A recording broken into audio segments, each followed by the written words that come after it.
Hey everyone, welcome to the IHC Craft Room. Today is live number 1 of the Sweet Summer series. This is our new series that's going to be running for, I think this one is 3 weeks long.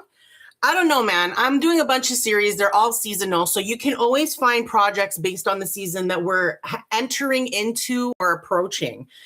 Which is basically the same thing, but for some reason I decided to say it in 2 different ways. Okay, so today we're going to be dot painting this gorgeous tropical fruit trio onto this bamboo rotating board, which I call a Lazy Susan because that's what I know this to be. I got this Lazy Susan for $5 at Dollarama very recently. I think it was a couple of weeks ago.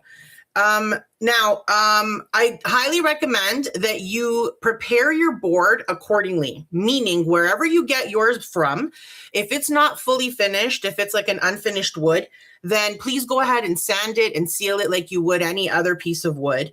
But because this one is not, it doesn't require all of that. All I needed to do was paint my base paint on it.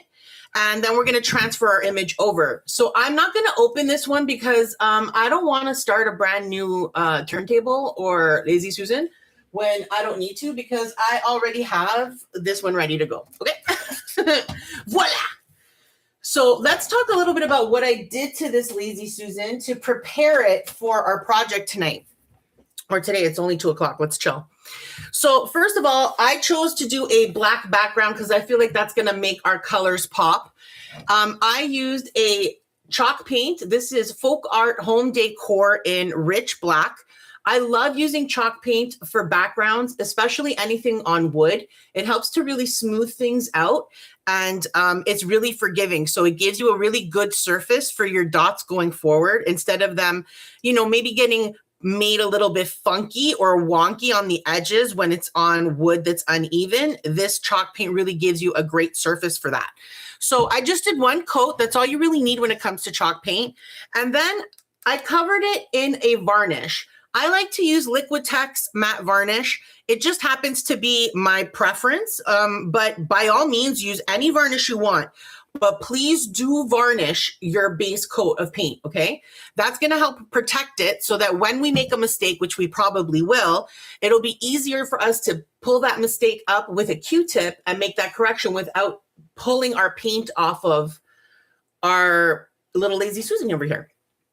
Okay, so let's talk a little bit about this fruit transfer. So this is a free downloadable available in the description on this video. So please go ahead and download that if you want to dot along with me today. This is what it looks like. This is the size if you just print it, like just as the file comes to you. But I did blow it up a tiny bit more for myself. This is 110% because I wanted it to fill up a little bit more of the space. So by all means, you don't need to fill as much space. You could fill more, whatever blows your hair back. But hi there, Tony. Happy Sunday. We are dot painting some tropical fruit onto a Lazy Susan. Yeah, this is going to be great. Okay. So this is how a chalk transfer works. We're going to use a chalk pencil. I like to use General's chalk pencils. They work very, very well. I got this. It was a 2-pack from Michael's Canada, but they are also sold on Amazon, and I'm sure places like Joann's and other places in the US would sell them as well. So check that out. They're really awesome. And what we're going to do is we're going to take this image, we're going to flip it over, and we are going to cover the back in chalk. Okay, we're going to color it like with chalk. Then we'll lay it down in the center of our, actually, I'm going to cut it out first so that I can really tell where it's going to be positioned. I'll place that down, and then using a pen, a pencil, a dotting tool, a shish kebab skewer, it doesn't matter what. We will then, using medium pressure, we'll press down all the way around all the outlines of everything so that we can transfer the image onto the back with the pressure the chalk will transfer. So this is the way I do a lot of my projects because I can't draw. If I wanted to draw this, it would be highly embarrassing. Okay, so I'm going to go ahead and start coloring the back. Where's the top of the banana? Oh, it's right there. Okay, so it's important that you really do cover the surface really well. If you miss a spot, when you try to transfer it over, obviously there won't be any chalk there, and so you won't be able to transfer the image in that spot, which probably doesn't sound like a big deal, unless it's a spot that you would never be able to freehand, which is every spot for me because, as I mentioned earlier, can't draw over here. So I always want to make sure I don't put myself in the position where I've like missed out on putting chalk somewhere and now I just can't transfer the image properly.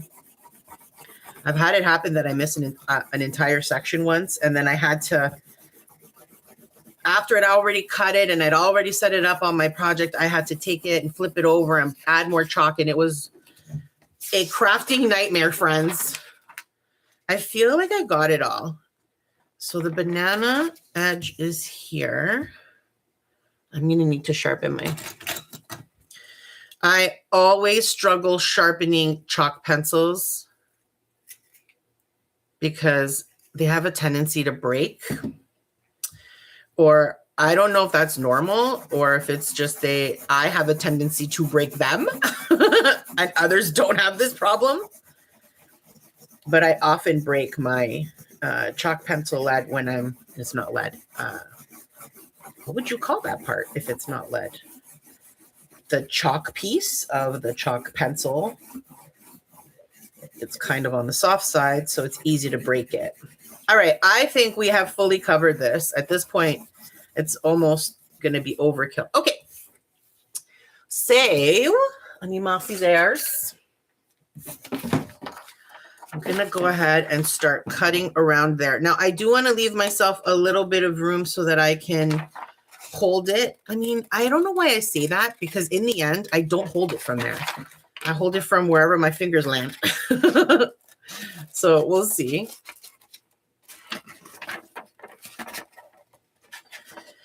So we're going to be dot painting the vast majority of this image today, but lately I've been using liner brushes to outline certain sections of these kinds of projects.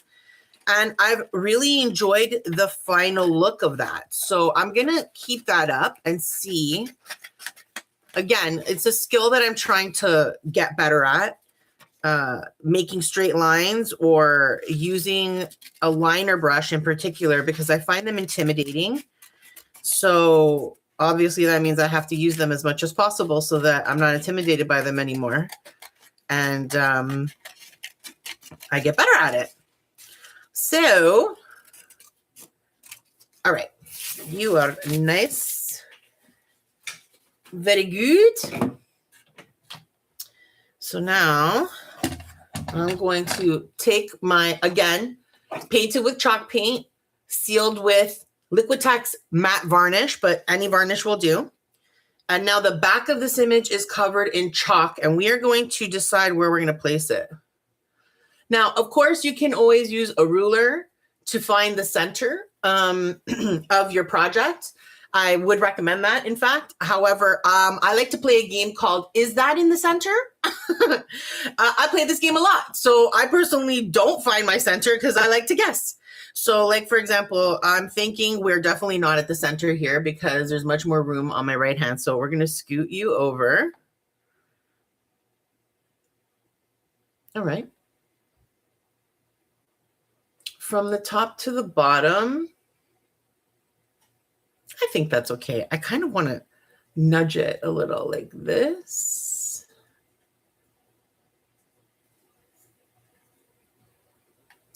Okay, wait.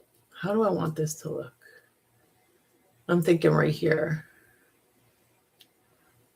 Yeah, I'm happy with that. So I'm going to keep that in place now. And I'm going to be using a pen to outline mine. I've often used my dotting tools for this. I've also used shish kebab skewers for this. All we're trying to do is put about medium pressure while we are outlining all of the little details of our image, okay? And the reason I'm using a pen for that is because I often forget where I've already gone. So the pen is really helpful because obviously you can see it. Now, once we start, we want to try to commit to where we are. So I don't want to move this again. I'm like, now I'm committed to this. It's like a marriage. So I'm going to go ahead and start. I definitely mangle a lot of my lines when I'm tracing it, partly because I suck at it and partly because the surfaces are often not level. And so when you're moving things around, you end up bumping your hand a little bit. Before we go any further, I want to check and make sure that this is transferring properly. So I'm going to just lift this up real quick. And yes, we're getting a really nice sharp line. So that's going to be great. It'll be really useful on the next step.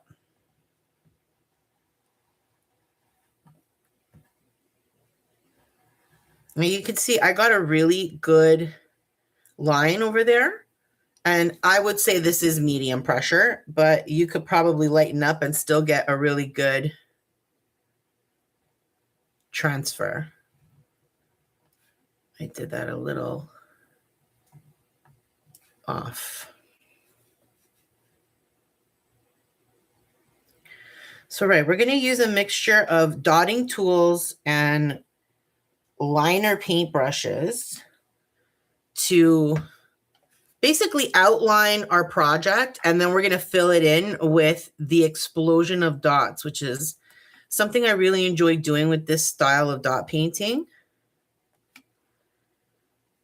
Okay, so now these grapes are going to be interesting because my intention is to use really large dotting tools for this. Now, I am going to be using my dotting tools today. However, I'm going to try my best to remember at every point to talk about alternative tools you could be using if you have no dotting tools at home, or if you only have little dotting tools like those stylus tools. So we'll talk about alternatives like toothpicks and shish kebab skewers. But for these larger ones, I would recommend things like glue sticks. I use the top of hot glue sticks quite a lot for dots when I'm using just items from my home as opposed to dotting tools. So it's going to be interesting filling these in because we're going to probably just wait for the first round of dots to dry, and then we're going to overlap them to make them look like, I don't know, I've never done grapes before. I've never done this project before. I have dot painted on a Lazy Susan before. I did it for Christmas. I think it was last Christmas, actually. No, the Christmas before that. I honestly don't remember. But if you're watching this in the replay, Mary from the future, when she has the time to do timestamps for this this video, she'll link that Christmas tree tutorial where we make it on top of this Lazy Susan. She'll link that right up there because Mary from the future, yeah, girl. Yes, queen. Okay, this is a little hard to see and would get pretty muddy, like these vines or the stem rather, if we were to do it with dotting. So this is one of the things that I would do with a paintbrush so that we get a little bit more of a tight, visually easy to understand. You know what I mean? Because that's the thing that's a little bit tricky when you do this style of dot painting is, yeah, we're transferring over an image and it might look a certain way when we're transferring it, but it might not read the same way to your eyes once it's dot painted. So I'm finding that by adding those lines with a liner brush and not making the whole thing fully dotted, like I feel like it's helped with your eye to read what the actual image is instead of trying to figure it out against all of the lines and stuff. Okay. So next we got to do the kiwi. I think I haven't done the kiwi yet because we did the banana. Well, I want to do this. And there's kind of like a, yeah. Okay, the kiwi is going to be interesting because these patches in the center, that white part, then it kind of has like You know what I mean? Like these lines that shoot out of it.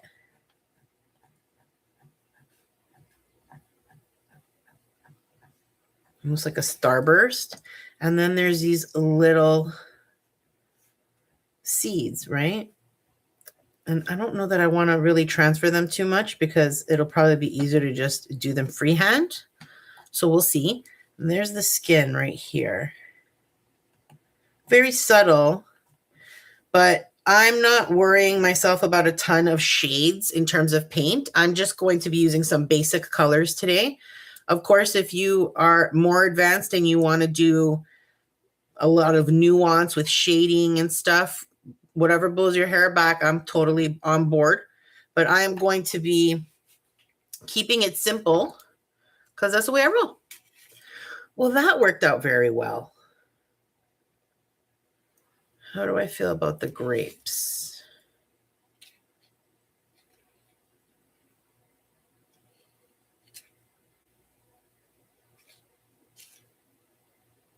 I think this could be a little thicker. Okay. And I believe I missed this whole section here. Yeah.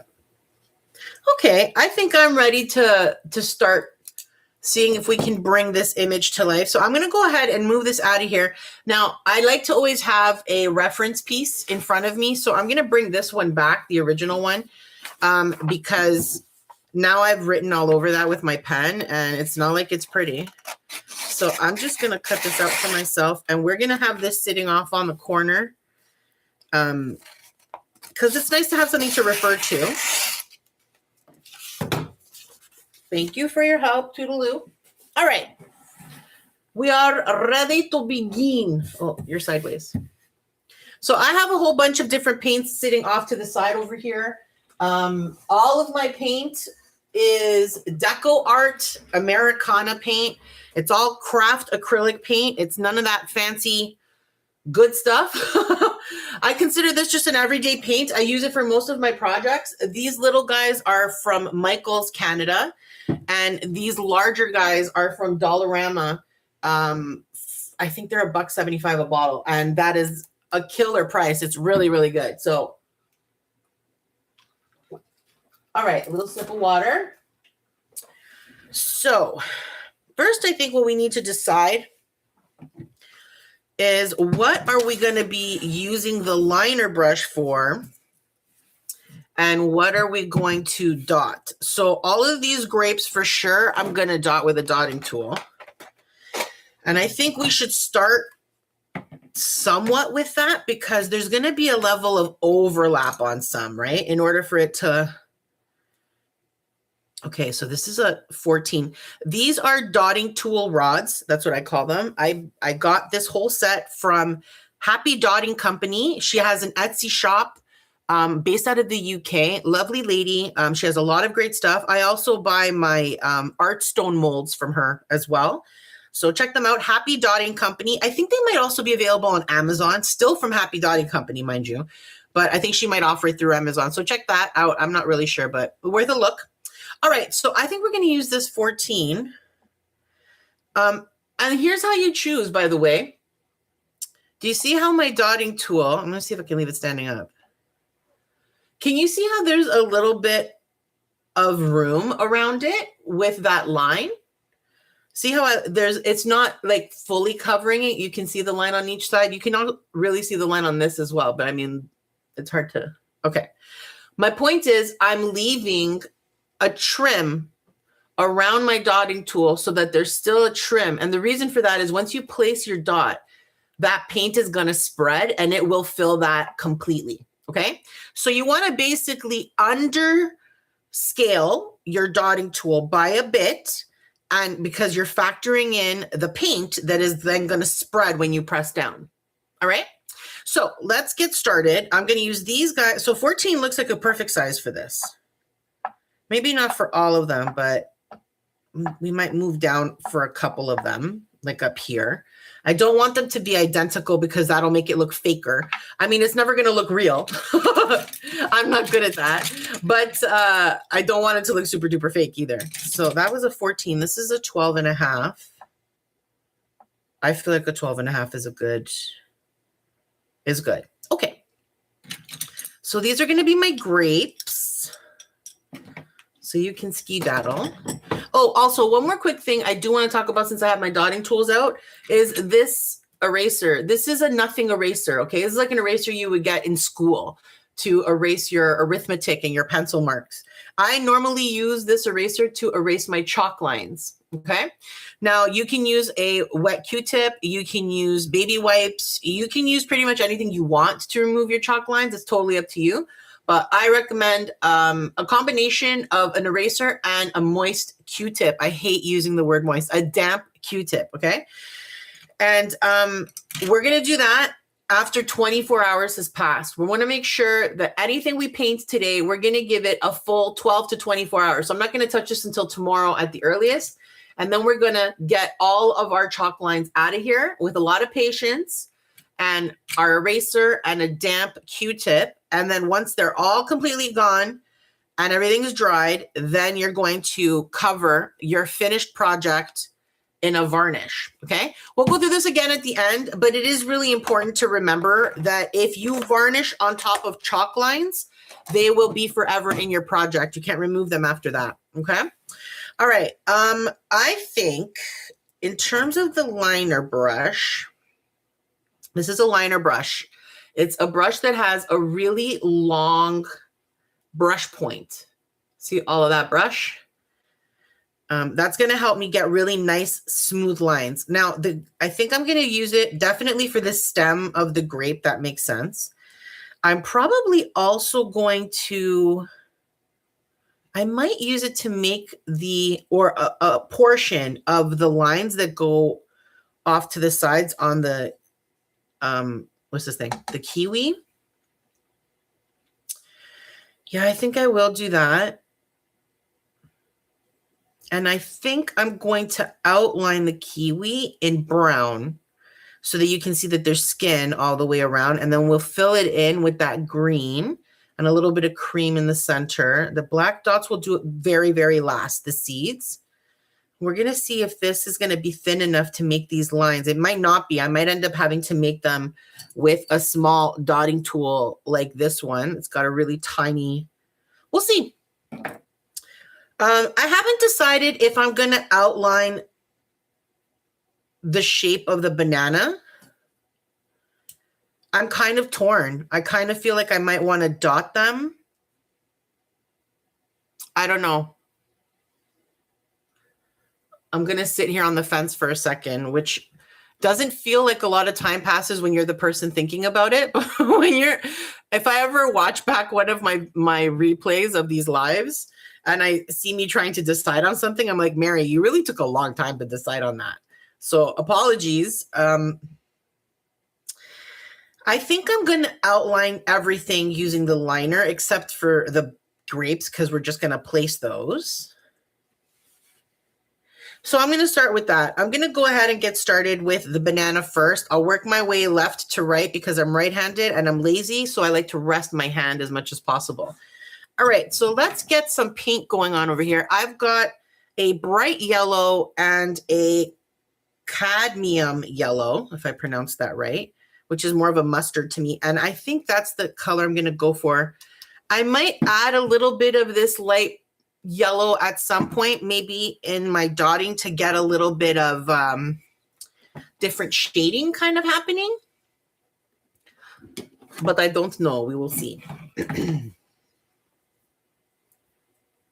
So because we're going to be using this with the paintbrush, I'm going to put a little bit more paint than I would normally put if I was just dotting with it. You don't need a ton of paint when you're dot painting, believe it or not. The most paint you use is for your background, of course, but otherwise you're not really using a ton of paint. Okay, so we can see that. This is a big Lazy Susan. I think it's like 11.5 inches or so. So it's he's large boy. He's large. Okay, let's get started. I wet the tip of my paintbrush. I have a little cup of water off to the side over here. I also have some damp, like, rags. These I think are called J cloths. I don't know. They're reusable. You can get them from the dollar store. Highly recommend. I use them for a lot of things. Now these little tops here are going to be brown, right? So I'm not going to worry about that. We're going to focus on from that point. Oh, I had a little spaz.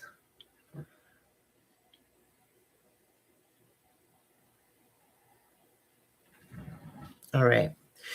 So the key to this is to keep my mouth shut, exhale, and try to get as long of a line as I can without panicking. So here we go.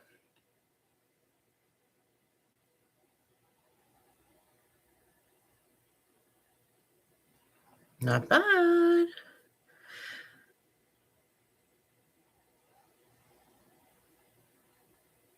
You can see I'm dragging my pinky. It helps me hold the weight of my hand. Oh, I had a little spaz there.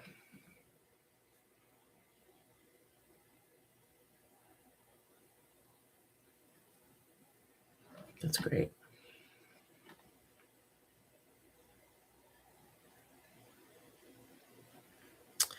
Got to be careful because I'm pulling the paint. And I want it to be a nice crisp line if possible. That's the whole point of why I'm using the liner brush.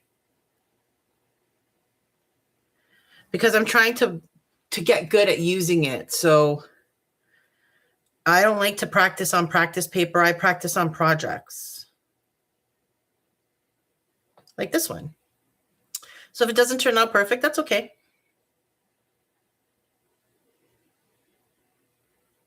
I'm learning something, you know? I've gotten a lot better, actually.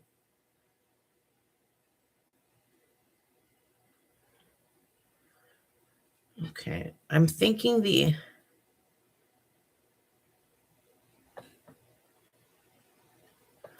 cap over there, I'm going to use, this is more like a taupey color than a brown, so I might need to introduce a different color. I don't have waiting in the wings, but I do have it. I'll use it. I'm going to go from down here now.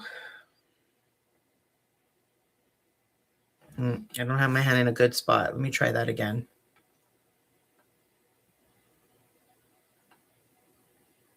Oh, that was risky. I moved the board instead of my hand, and that's not a good idea. Now, somebody else might have that skill set that they can just go, but not me.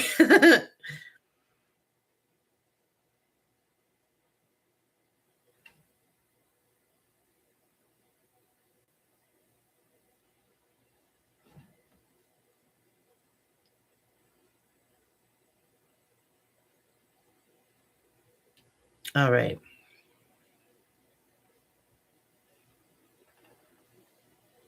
Gonna go right up to the edge of the kiwi.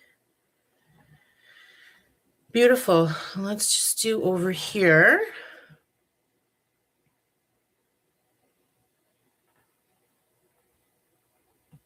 That's great. Yeah, I think outlining it with the brush is a good move. Plus, again, I often, even if it's not necessarily the right move for the project, I'm still going to do it because, again, I'm trying to practice using this. So I can't practice it if I don't use it. Okay, so le banane, done. You're good for now. I'll let you dry a little bit. We'll come back for the brown later. I think let's do the outline of the kiwi next. Now, I've got two options for brown, and they're both dark. So we're going to have to lighten them up and lean a little to the yellow because that's the kind of kiwi, that brown kiwi skin is like that, right? It's not this deep, dark chocolate brown. So first things first is we need to make some paint. So you skedaddle. We're going to make a custom color together that is hopefully going to be pretty close to what we need for the kiwi skin. So rule number one when you are making your own custom color is to stir slowly. okay? Because if you stir fastly, you shall introduce a whole heck of a lot of air to your paint, which will then result in bubbles, which will then result in you having to pop your bubbles. So stir slowly. I will stir fastly, which is typical Mary, because I'm impatient and I'll just deal with the bubbles. I say this every time I make a color because I mean it every time. Okay, a little bit of brown at the bottom here. And I'm going to do, you know what? Let me get that taupey color I was talking about. These two are the only two paints I've ever gotten at Dollar Tree, and they get a lot of work. Okay, so I'm going to use my bright yellow in this one as well.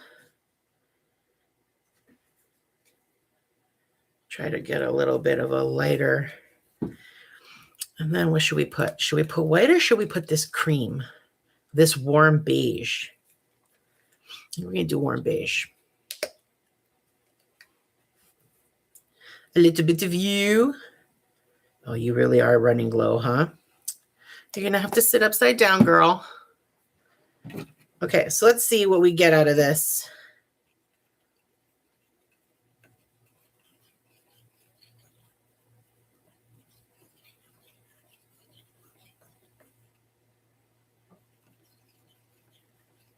Might be a little too light now. Might need a little more brown. We're going to see. I'm going to stir it a little more. Let it get really incorporated.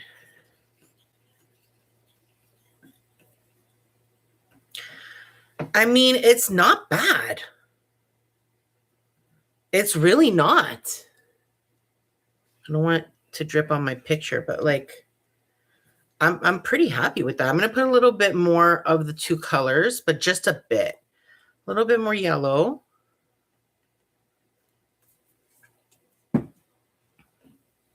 This I got to be conservative with because it's going to lighten it up a bit more.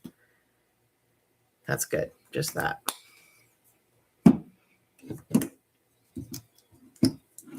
I definitely don't need more brown.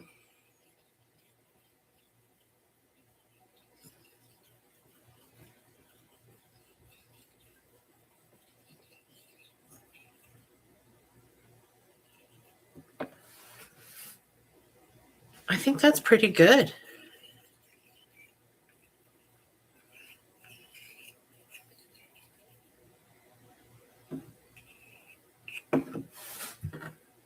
Yeah, that's pretty close in my eyes. So we're going to stick with that. I'm happy with it. So that was a mix of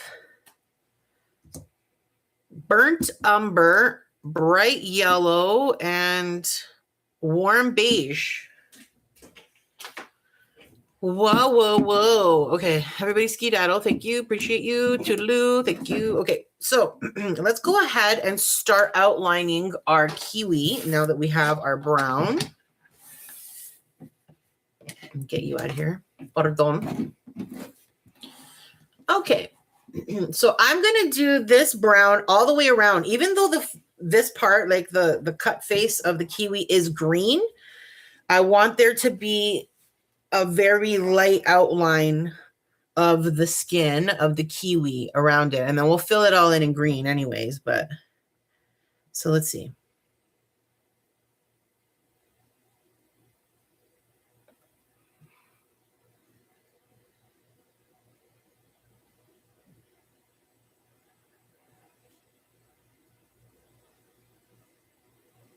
I'm going to have to come back to that a little bit later.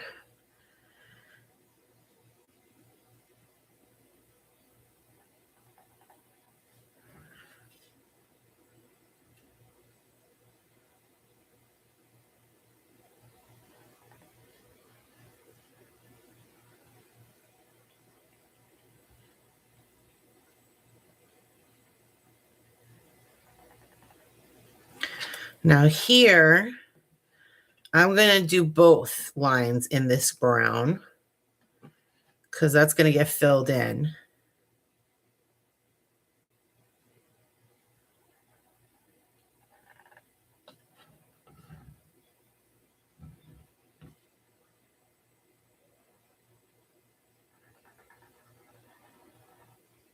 Gotta be careful I don't touch the other lines I just did.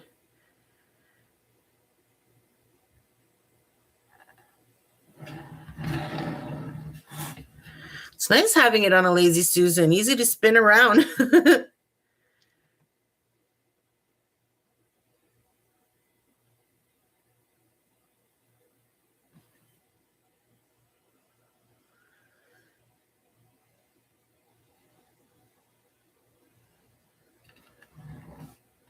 I made this a little crooked and it's gonna bug me forever.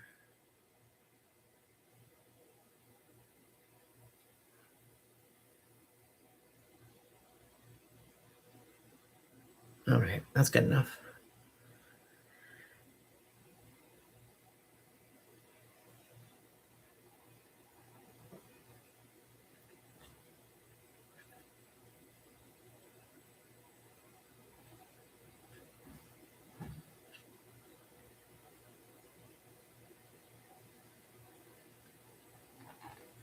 I'm making this a little bit thicker, but I'm doing it kind of intentionally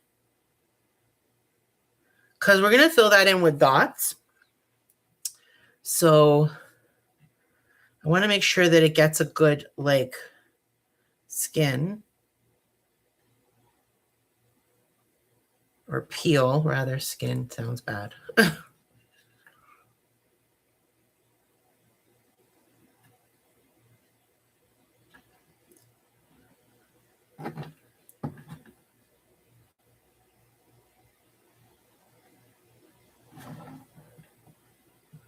This one I don't want thick though, so chill.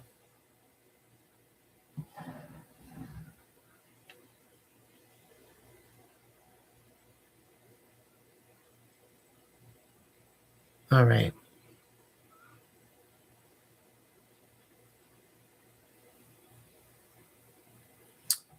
Right here, I keep pulling the paint.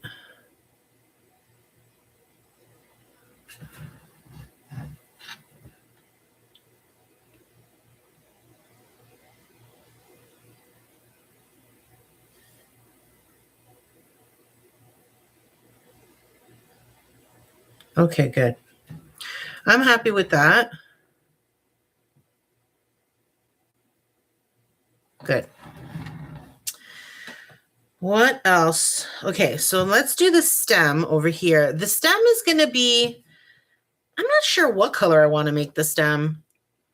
I have some green. I have the brown. I kind of feel like when you look at a stem, it's a combination of both.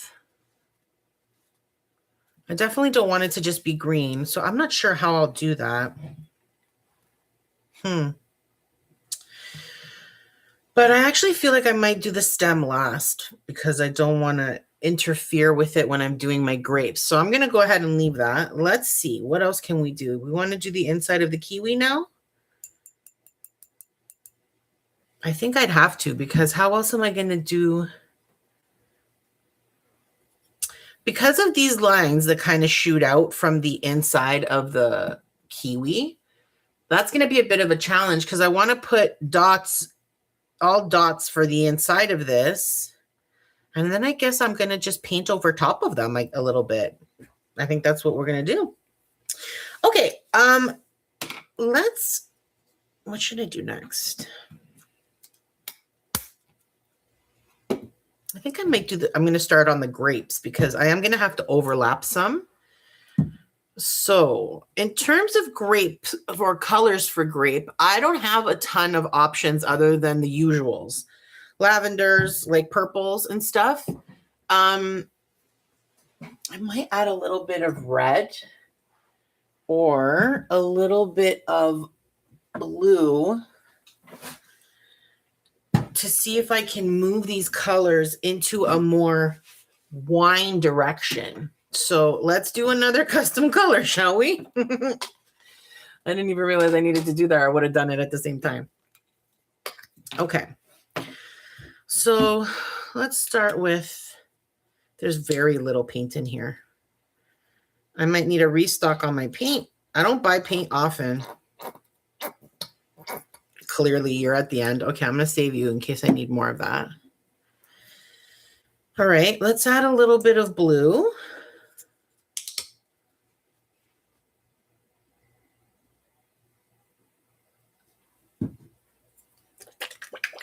Is red and blue going to make it brown? Do you know? I don't even know. Okay, let's do this in stages then, since I don't know. I have never been one who knows about color theory.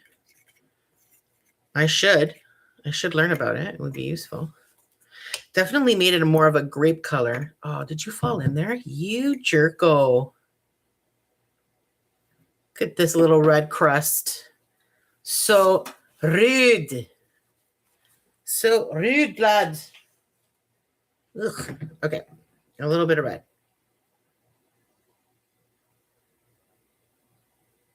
That's a little bit more than I intended.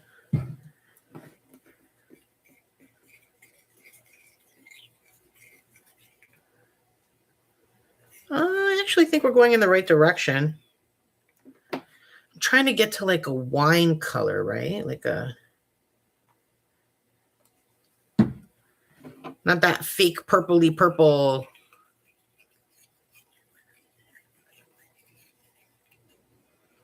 Okay.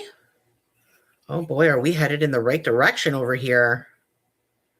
That's really good. Do I want to add a little bit of blue and see what we get? I think I might add a little bit more blue. Don't ruin a good thing, Mary. And I think I might add a little bit more red. Again, if you're just joining us, please don't stir your paint this fast. Unless you want to deal with bubbles. I think I want a little more red. I want to lean into that like burgundy kind of color as opposed to purple.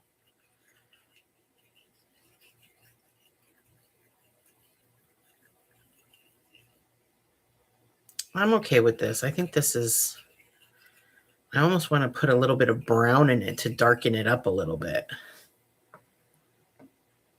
You know what I mean? But it's still a nice, should I put a drop of brown? Yeah, let's live on the edge.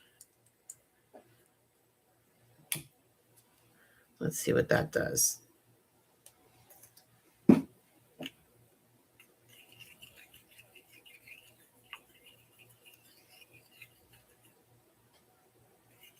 I don't even notice a difference. Maybe I'll put a little more. Let's use burnt umber instead.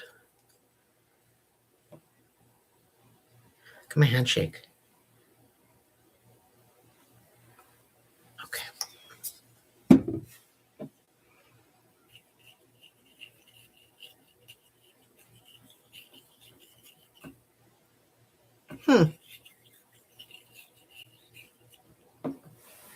I like it.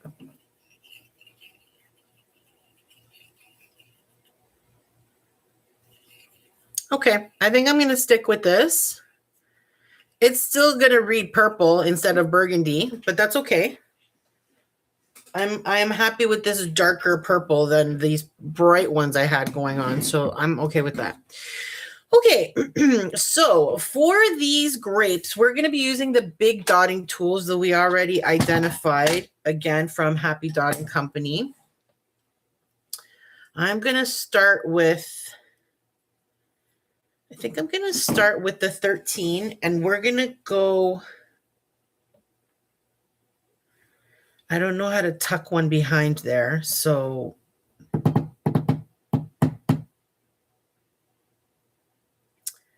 how am I going to do that? How am I going to get a half dot? Well, I'm not. I'm going to use a paintbrush because what else can I do?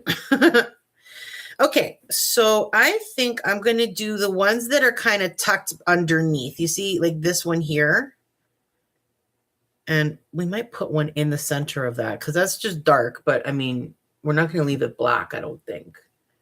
I want to start with these tucked away ones first so that we can start layering over top.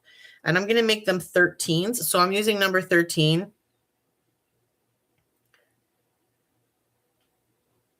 Now, because these dotting tools are flat on the bottom, they're not a ball shape. We're going to make sure that when we place our dot, we're doing it straight up and down instead of coming at it from an angle. So what I mean is exactly like this. I'm going to go Okay, straight up and down. Now there's one there, but if I dot that, it's going to overlap my stem. So I'm going to have to remember that.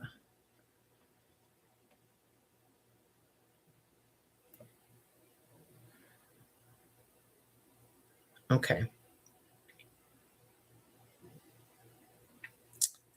I don't think I'm going to do the one back here. I'm going to leave that one. We'll do this one. So I'm going to lay a few of these down now, but I'm not going to fill it all in because we're going to overlap some dots later. I might even change the color a little bit, make those ones a bit darker.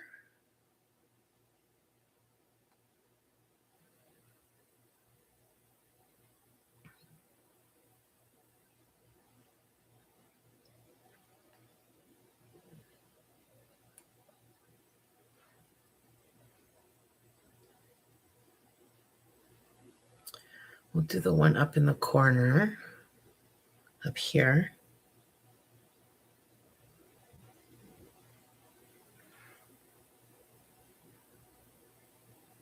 I think I want that to be a big one. No, because I'm going to overlap it with that one. Why is my hand shaking? What's the matter with you? I can't even hold it. Okay. I think I'm going to do a small one here because then I'm going to put a big one on top.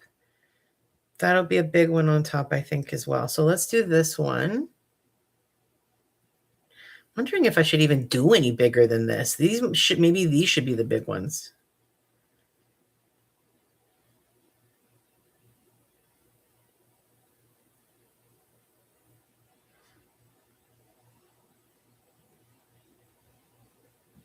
Okay, I think I'm going to stop there for now and let those all dry. So I always have a damp cloth waiting off to the side so that I can clean off my dotting tools. Very handy.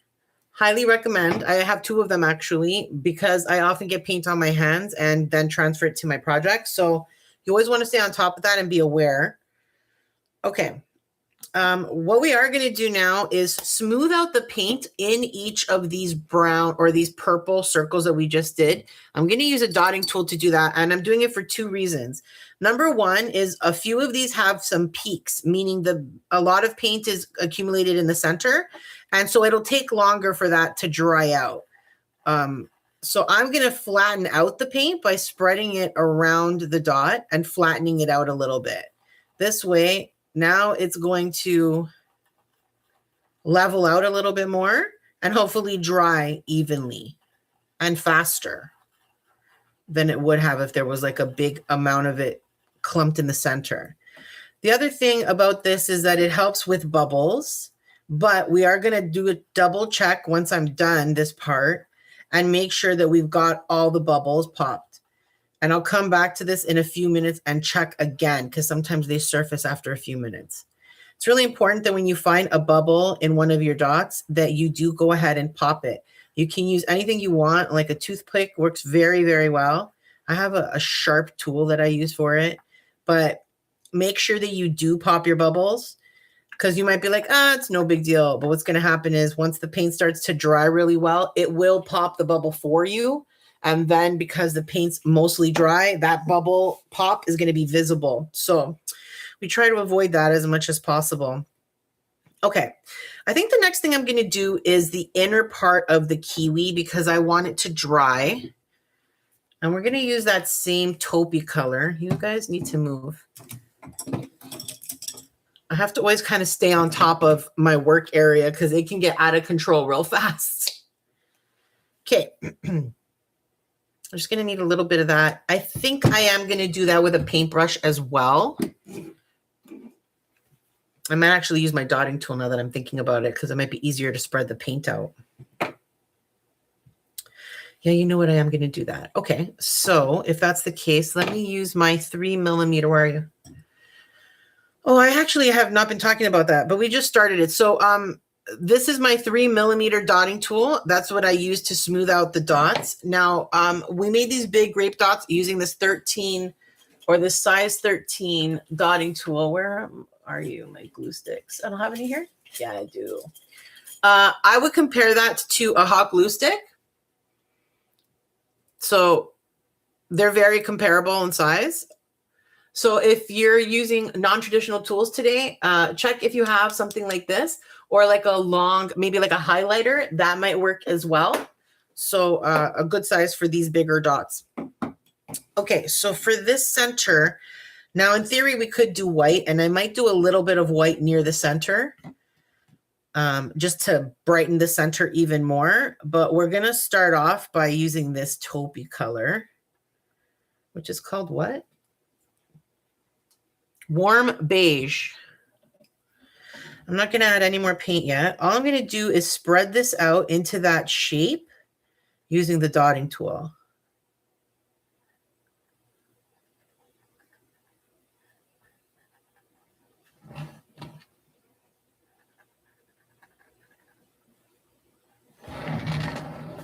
It's nice that it's on a spinny.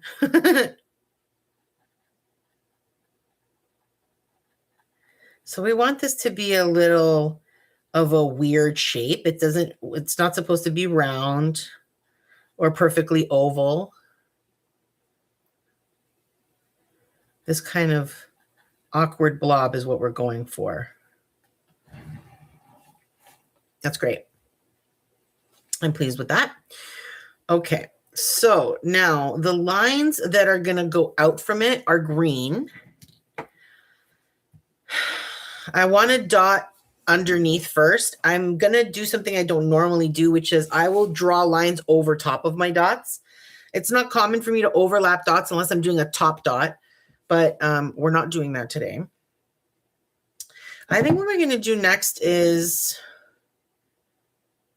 maybe the ends of the banana so we can go ahead and start filling it in because we're done a lot of our outlining. The bits that we're going to do next are going to be near the end. So let's go ahead and get started more into the dot painting.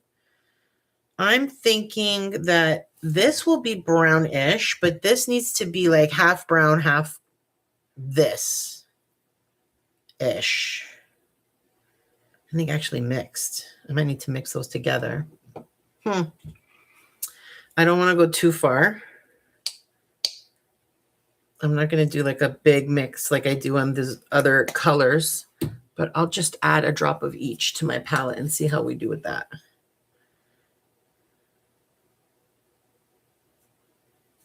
Okay. I just want this to be a little bit more yellow, that's all.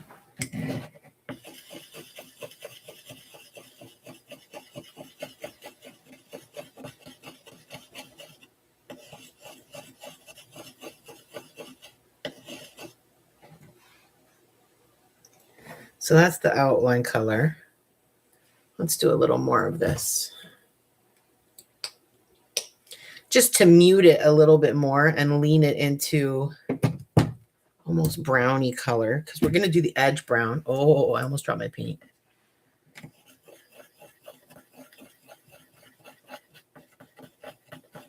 It might be a little too much taupe now. I have this problem often. A little too much of this, a little too much of that, and then you end up with your thing overflowing. That should do just fine.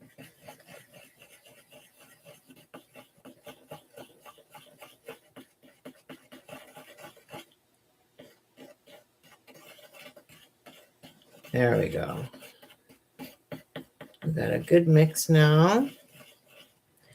I'm okay with that color. I feel like that's different enough. Okay. Let me clean off my dotting tool since I used it as a cleaning mechanism. I think I'm going to do the same thing with this top as I did with that, which is I'm going to use a dotting tool and then spread out my paint using the dotting tool kind of like a pencil. We're going to use the color we just made, Mary, as opposed to the one you were about to use, which is not the right one. Okay. Nice big dot in the center. I'm going to clean this off because I'm going to flip it over and use the other side for a little bit more precision.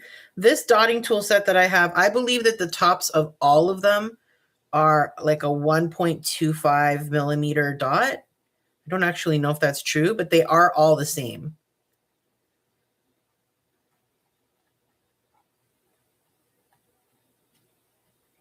I am going to add some black or brown into this at some point though, because it's not realistic. But again, I'm not like, oh, did I just put my thing in the wrong paint? I think I did. Maria. It's okay, I'll cover it.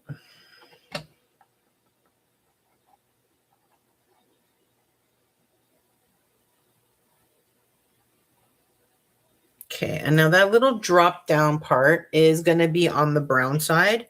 So I think what we'll do is add some brown to this. I should have done it in a paint pod. Now I'm really going to make this thing overflow.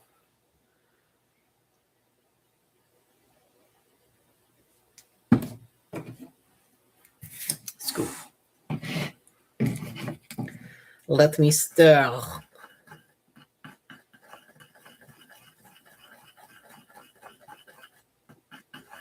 Wow, did that turn out to be a lot of brown?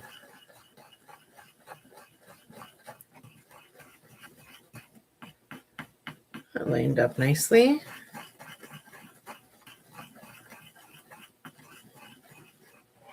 It's actually very close to the one that we used for the Kiwi. I almost want this to be a tiny bit darker. For down there, I will, okay, let's scoot. Everybody scoot a little. For the tip of the banana, I'm going to do more of a dark brown. But up here, I think this lighter brown just around the end is appropriate. So like right over here. Oh no, this isn't going to be small enough. I need my really, really small dotting tool. This one.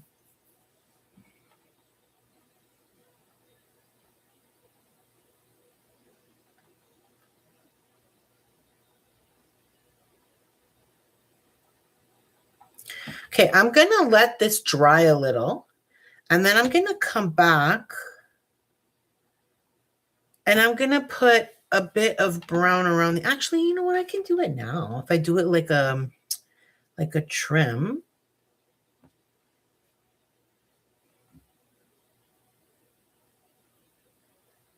Because I want to have that edge of brown on it.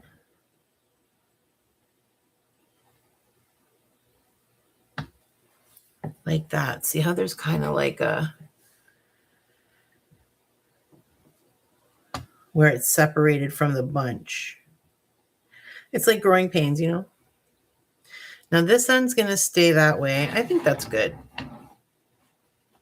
I'm happy with that. I'll leave that alone. So now I don't need to go back to that. So I can destroy this color if I need to. You have a little bubble. Well, am I sure I like this enough to destroy the color? Let's make sure it's as good as it's going to be.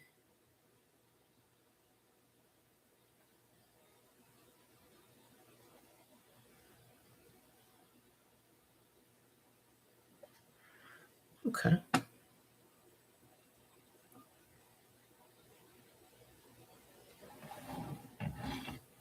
These grapes are still kind of wet, but not enough for it to be an issue. If I needed to, we could start them, but I'm going to wait a little longer.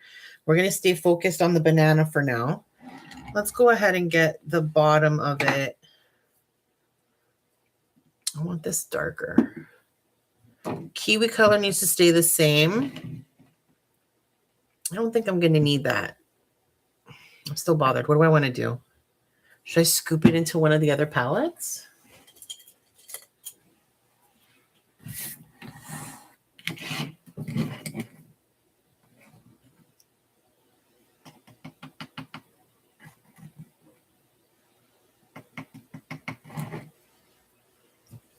This is burnt umber. I want this to be like much, much darker. So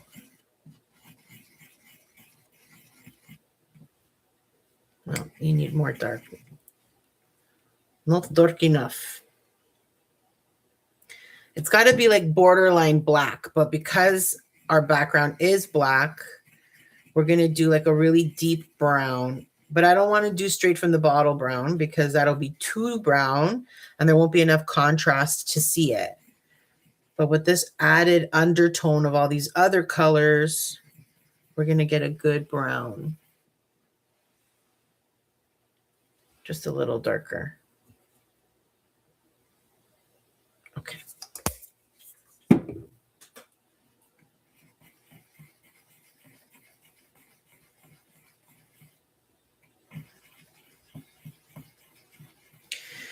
I have to say, I've been stirring quickly today and I'm not getting very many bubbles. That's nice. It's pretty rare. Usually I get a heck of a lot of bubbles because of that. All right. I'm going to go ahead and do the exact same thing we've just been doing. We'll drop a dot in the section and then spread it out with my dotting tool.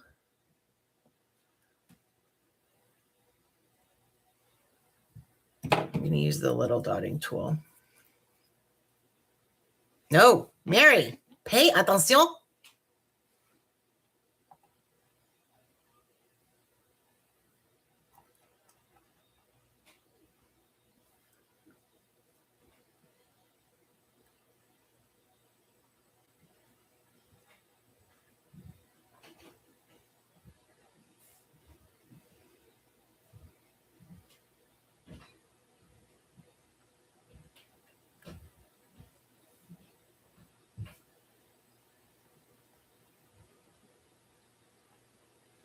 All right.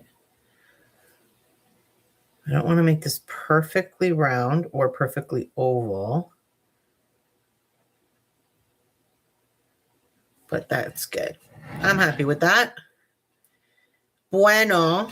Actually, I want to go a little closer to the yellow. I feel like there's a bit of a gap.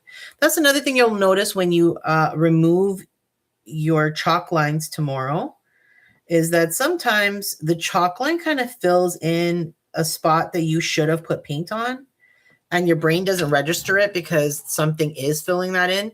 So be aware that when you remove your chalk lines, you might find little gaps that you want to fix. So keep your paint and your dotting tools handy. That'll help things. Okay. Let's see. How are my grapes doing? I mean, they're very close to being dry. I'm going to leave you alone for a little longer. I think we're going to move on to starting to fill in the banana and the kiwi. So because the kiwi also needs to be layered, we're going to actually start with the kiwi. Now, I kind of want to do, I've got two greens, Christmas green and sour apple. I'm thinking we're going to make sour apple the dominant color for this, but I'm going to do a little bit of this darker green around the edges. But is it darker around the edges? A tiny bit, but like barely, you know, but I'll do it. I mean, it doesn't hurt to have a little bit of contrast with a couple different colors. However, I am going to be smarter this time, and I'm going to do it in a little paint pot. Here we go. This is a teeny tiny paint pot. I can't believe how many colors I'm making today. That's not like me. I mean, I make them, but like, so we're going to actually start with this because this is the dominant color.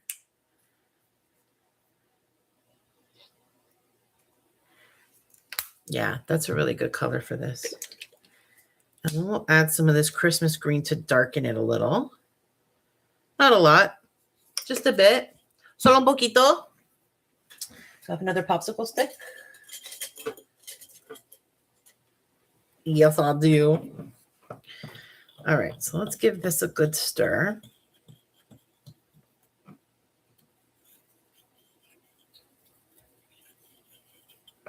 Actually, pause. How am I going to know if it's dark enough? I'm going to add some of the green that we're going to use on the inside so we can contrast and see. So already that's not dark enough for me. So we're going to darken you a bit more. I don't want to go too dark. I only want it to be like a shade or two darker. I'm not trying to like make it seem like a hunter green. And then the sour apple green, that's too much of a contrast. We just want the dots to darken up a little bit towards the edge. That's all. Could do a little more of that. I think this squirt should do it. Mind you, I made that a big one. So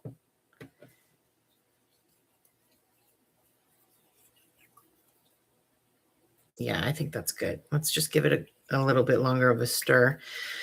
That's something that I always have to remind myself when it comes to stirring paint. I'm very patient about stirring wax and fragrance oil together for 3 minutes.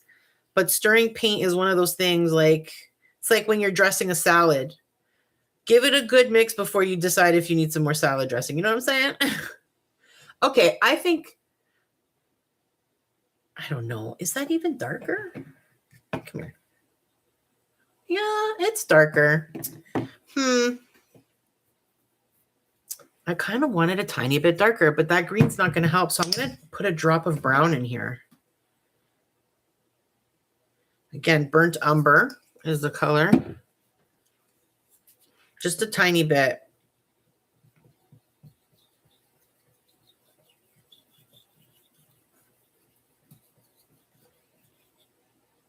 That's better. And just stir it a little bit more to make sure it blends really well. But I just wanted it to be less of a bright green. I want it to mellow out to a darker green towards the edges. Yeah, that's good. That's a good difference. Okay, beautiful. So what we're going to do is this style of dot painting that I like to do, once you have your outline established, whether you're using an outliner brush or you're dotting your outline, the fill-in is going to be something that I call an explosion of dots. And basically that means we're going to take our dotting tool, we're going to fill it with paint, and then we're going to do like a dot, dot, dot in any kind of direction. We don't want it to be a line. I'm not trying to follow and mimic the shape. I want it to be all random, different sizes all around. And I am going to be putting a little bit of different yellows in here as well. So I'm going to use my bright yellow in here a little bit too. So we have a little contrast. And we're going to do the same thing with the greens.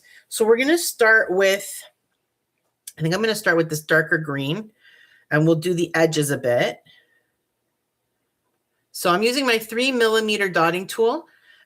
If you don't have dotting tools at home, I would recommend trying the top of a paintbrush for this. You'll find that they come in so many different sizes and shapes. Well, not shapes, really.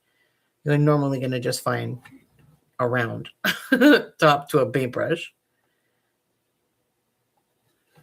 So you see, it's not really a pattern. I'm just kind of making sure that they don't touch each other. And we have one dot that's a little bit bigger, and they just get smaller and smaller. This is kind of like a version of walking the dots. If you would do this in a straight line, that would be considered walking the dots. But because we're doing it with this random pattern, I call it an explosion of dots. Because by the end, that's what it's going to look like. So once I'm done doing the outline of this, I'm going to stop using this green, and we're going to move to that sour apple green for the rest of this, of our little kiwi.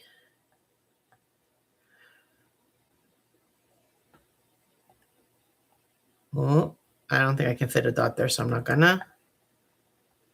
When you're not sure if you can fit a dot, my number one rule is just don't put it. Like, why would you stress yourself? Just don't. If in the end you could have fit the dot later on when it's dry, come back and put the dot in.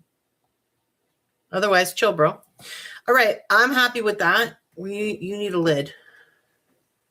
You need a little lid. Boop.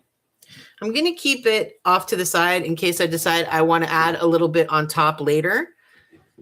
So let's move on to the lighter green dots. Oh, I got paint on my hand. Always be aware of your hands. It's really easy to transfer paint to your project in places you don't want it to be.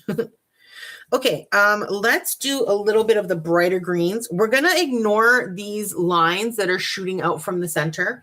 We'll add those in later using a paintbrush, and I think we'll do them over top of the dots. Yeah, I feel like that's the only way I can do that. Actually, let me think about this. Should I maybe try to dot them out? Which way? From the inside out? So instead of doing it as a line, I would do it like a dot, dot, dot, dot, dot, dot, dot, dot. Let's try it. I'm using my smallest dotting tool. This is a 0.8 millimeter. Well, I think this might work well. Let's keep trying. But how do you do it so that...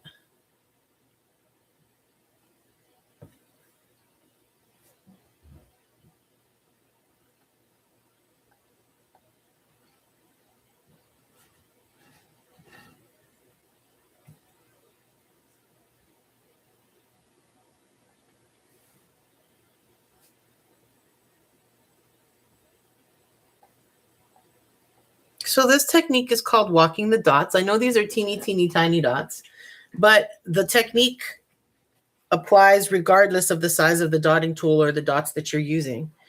So what we're doing is just adding paint to the dotting tool one time, and then we don't add any more paint. We just dot until we run out. Just like that.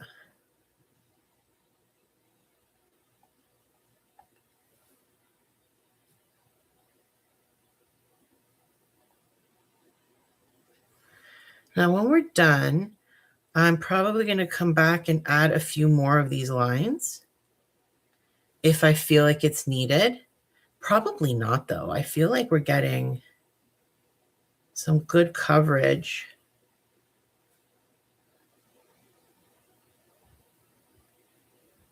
Oh, see, I should have gone in that direction. This might be one of those things that I have to come back and do a little bit later, adding in a few more lines, because I want to kind of, it's hard to do the starburst without going in an like a spiral. I don't want it to look like a spiral.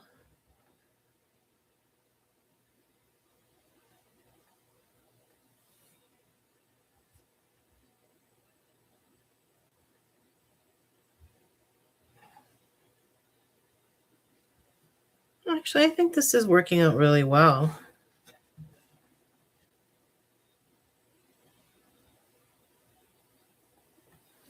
Instead of using the liner brush for this. The thing is that to fill in the green behind it is going to be the question. So what I mean is when you're dot painting, there are 3 ways you can handle the background. One way is the way I generally handle it, which is it peeks through everything I do, and I use it as part of my color palette. So having the black behind all of this is going to be part of the palette. I'm going to make sure that you can see it peeking through a little bit. I like that. Now, there are some dot painters that are highly skilled and have been dot painting for many, many years. And those people can put their dots so close to each other and their swipes and all of their different little patterns together, so close together that they don't need to worry because they're great at it. And secondly, you don't see their background through it. But I'm not that person. So the next option would have been painting this with green. So outlining in the brown and then painting the inside with green and then dotting over top of the green with different shades of green. That is definitely another option. If you don't want the black to shine through and you'd rather see green, then you just need different greens and you can totally do that.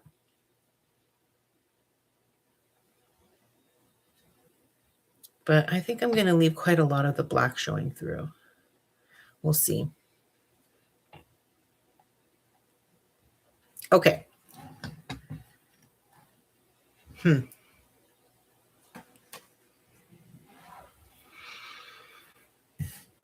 we're going to have to put some seeds in. I don't know how I'm going to do that. I think I'm going to end up covering a lot of these little dots we just did. And that's perfectly fine because that's kind of what this is about. It's not like you see straight up lines in your kiwi. It's kind of like overlapped with the flesh, with the seeds and stuff. I don't even know. We're going to figure it out. I'm going to leave that to dry right now. And we're going to move on to the banana. Again, we're going to start with a darker color, which is not bright yellow. Where's my yellow? Here it is. Why are you hiding from me? We're going to start with cadmium yellow, which I can never say calmly. I always make it sound like I'm questioning it. Cadmium? And we're going to do the same thing, but I'm going to be using my biggest dotting tool for this one, which is the 3mm dotting tool, or a stylus rather. I have bigger dotting tools, but they're rods, not styluses. And we're going to do the exact same thing we were doing on the kiwi, but we're going to do it all over the banana. And then later we'll bring in that brighter yellow for certain fill-in dots.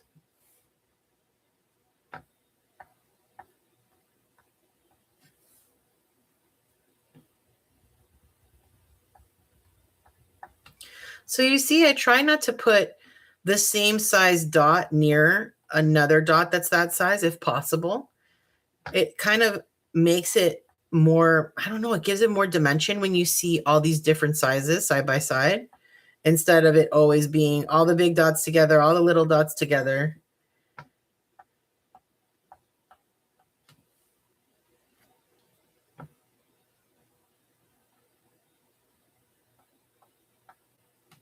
Okay, I'm going to leave a few more gaps so we can put in that brighter yellow. Now we're going to come back and fill this in more and more and more. This is what I call pass number 1. Usually when I'm using this technique, this explosion of dots technique, I end up doing at least 2 passes, sometimes 3. Actually, it's almost always 3. That's what helps it really blend out the background, so that even though you do see that black, it's minimal. And then you get, oh, that was so close. Those 2 dots might blend together. We're going to keep an eye on them. If you put 2 dots too close together, depending on how runny your paint is, they can merge with each other, and then they end up looking like a football. Like they end up looking like a blob instead of a dot. So whenever that happens, I try to correct it if it's going to be obvious and visible. But these guys are staying separated, so I don't think we have to worry about that. I'm going to let these yellow dots dry for a bit, and we're going to move on to our second round of grapes, because I feel like these are as dry as they're going to be for me to do this overlap. So I'm going to go ahead and grab that bigger dotting tool this time. So we use the size 13 dotting tool for the first round, right? We're going to go ahead and move on to, like, I think 14. I don't want to go much bigger than that. It'll be noticeable enough. If I have to, I'll go to the 15.5, but I feel like that's going to be really big. So for this one, I think I'm going to start overlapping dots.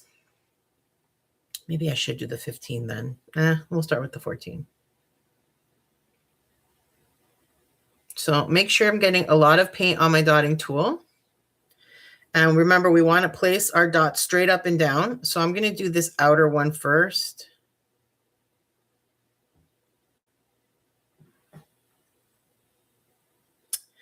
You know what? I think I am going to have to change this color a little bit, or else you're not going to be able to differentiate between them, which is what I had said to begin with, but I never ended up doing it. So what are we going to do with this purple? We're going to make it darker.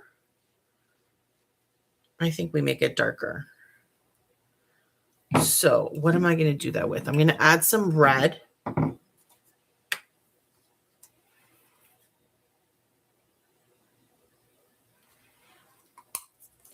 And I'm going to add some burnt umber. You're getting a lot of play tonight, burnt umber. You're the female of the night. Another popsicle stick. Oh, what am I hitting? Move. I'm having chaos in the craft room.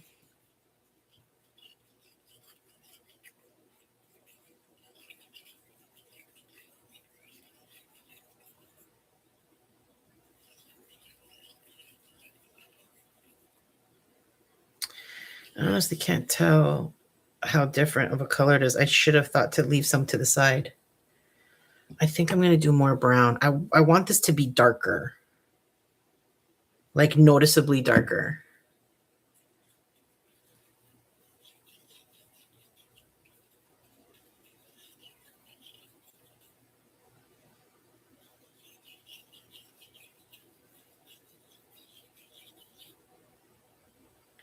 A little more. Okay, anything more than that, I think I'm pushing it. I'm going to make sure I give this a really good stir now.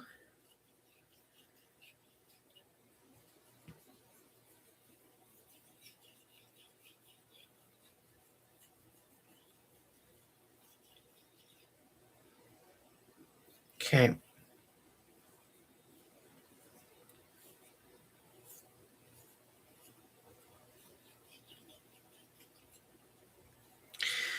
Okay, hopefully that's darker now.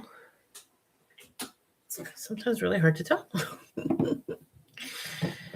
Okay, so we had done a 14 and it's not noticeably bigger than the 13. So I'm going to actually switch to the 15.5 and we're going to try this darker purple and see how that goes. Hopefully it is darker.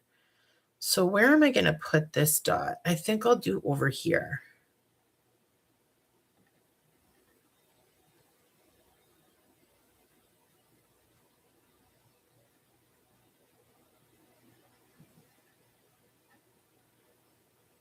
I might have to find a way to outline these after because I'm feeling like there's not enough definition to see each grape, you know? It's just getting really muddy.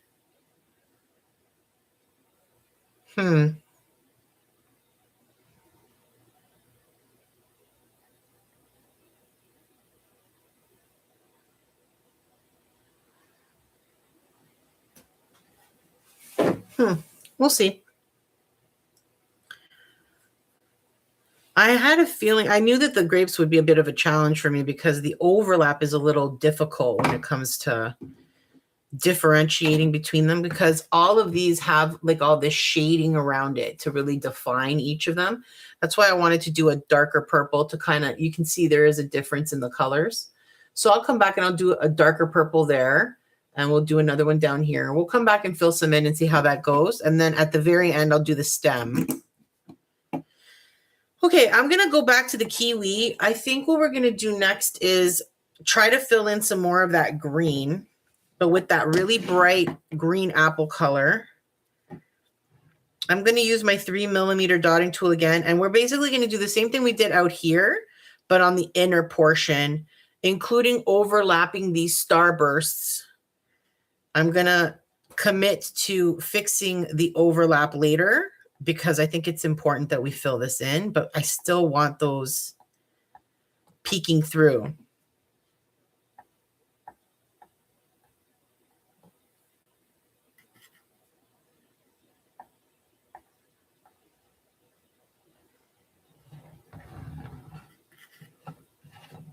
I'm probably going to end up drawing those again, and then the walking of the dots that I did earlier will be completely unneeded. That's okay. I've never done anything like this before. This is a bit of an odd project for me because it's not as straightforward as most of the other dotting projects I've done like this, because this requires a bit more of like a shading component that I don't really want to do. Like I'm okay with doing a color gradient, which is why we're using darker greens in some areas and lighter greens in others. But I don't really want to do anything with like shading. I actually think that's okay. I'm going to let that sit for a bit. We'll come back on the second pass and fill it in more. But I'm noticing I've got a lot of bubbles happening in my grapes. So it's time to pop a roux.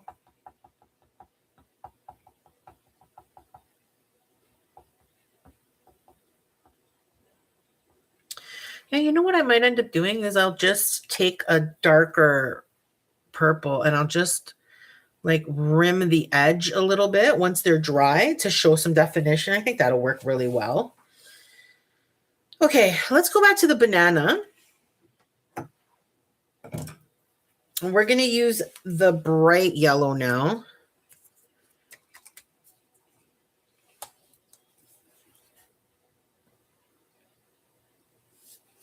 So you can see that's quite a bit of a difference between the two of them. Has a bit more of a mustard to it. And that's a little bit brighter. So that'll give us a little bit of contrast. Now we're not going to have enough room for any more of the 3mm dots, except for some like a handful of things. So at some point, I'm probably going to flip my dotting tool over. But all we're doing now is just going back and filling in where we can put a dot. So I'll start with these bigger ones now.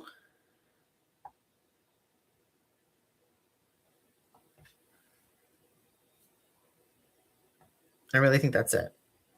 Okay, so let me clean this off. And what we're going to do is move down to a 2mm dotting tool.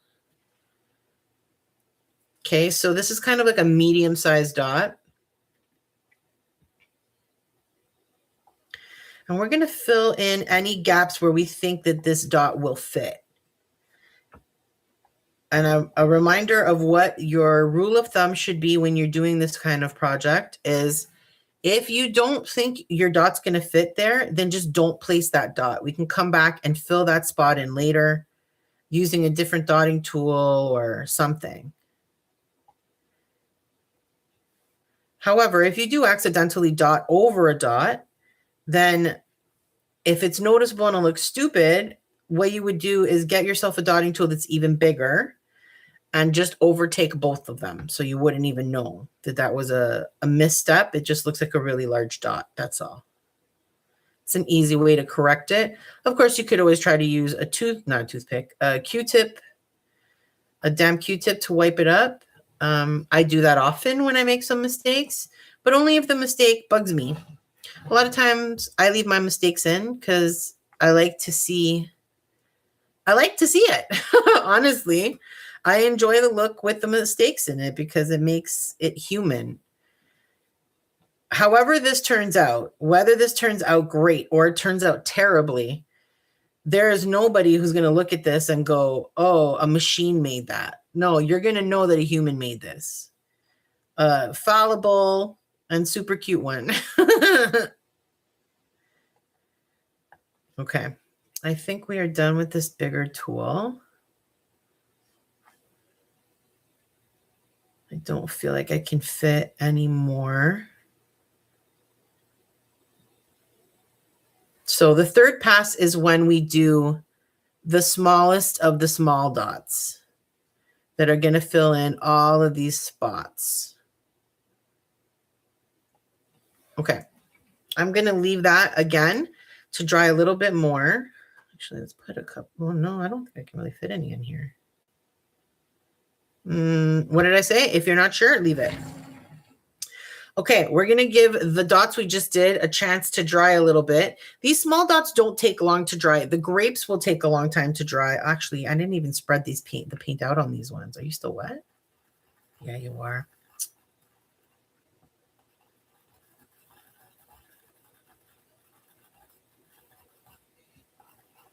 Yeah, that's a mistake on my part. Remember when we did the first round, I smoothed out the paint right away. Highly recommend that you get into the habit of doing that anytime you have these big dots to kind of help flatten it out and help it dry faster. Okay. Next, let's go back to our kiwi. I feel like we've covered the big dots as much as we can. I mean, I could probably fit. Nah. Let's do some middle ones for the outer part with that darker green that we mixed earlier.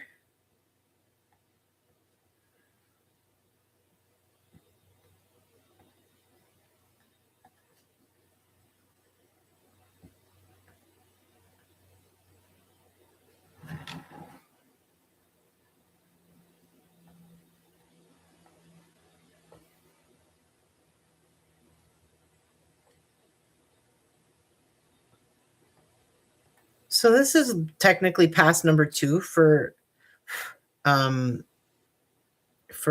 Kiwi.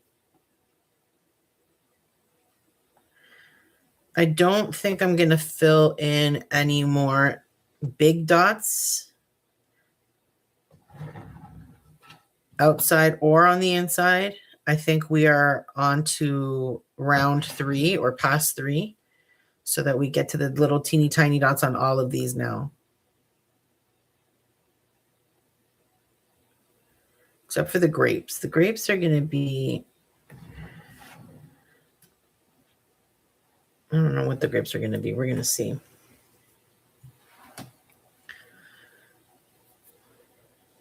Okay.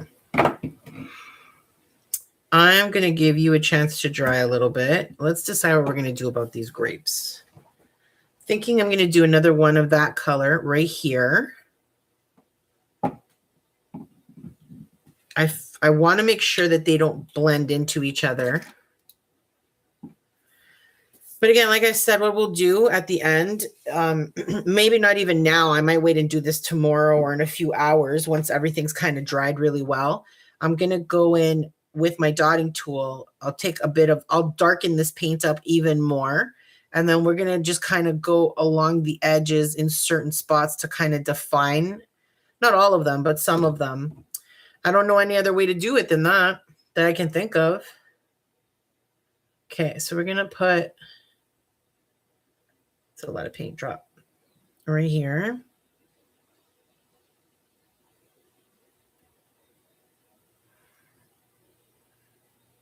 It's kind of hard to see because it's so wet, but I think it's going to work out fine.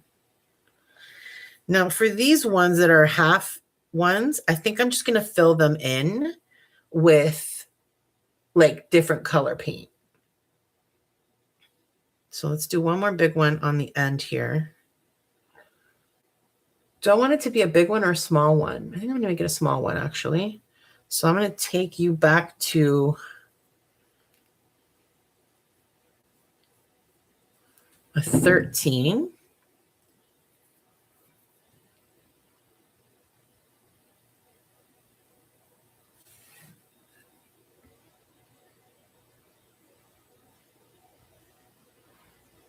Okay. Okay, so now what should we do to fill in and do a different color? Maybe I should try to lean into lavenderish more, a little bit more purple. Since we have a burgundy version, maybe what we should do is lean into more of a light purpley version. So let me get another paint pod. We're using lots of these today. What did we forget to do? Spread out our paint and pop them bubbles.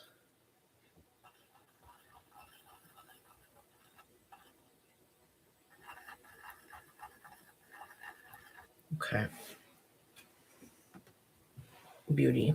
I think,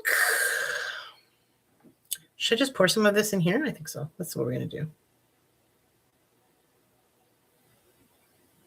Too much, too much, too much, too much. Yeah, but I don't think I need much of this anymore anyway. Either way, this whole thing is too much. You go back to. Okay. Now, I'm going to do some lavender on this one. See if we can get it. Another popsicle stick. Man, I'm running low on popsicle sticks over here. I used a whole bunch today. I have a skinny one. Let me get another one just in case, because it seems to be custom paint day today.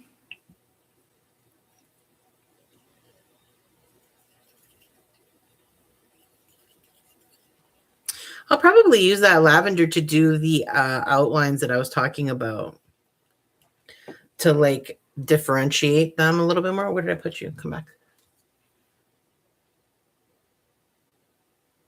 I wonder if I should add a little bit of white to lighten it up a little more.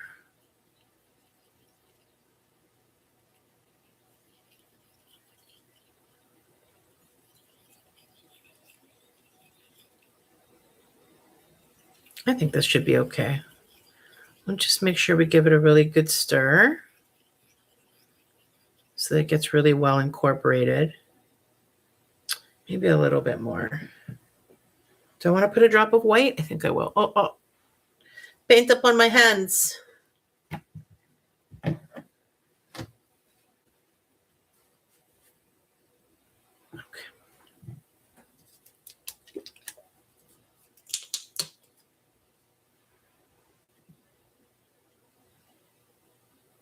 That's quite a bit of white.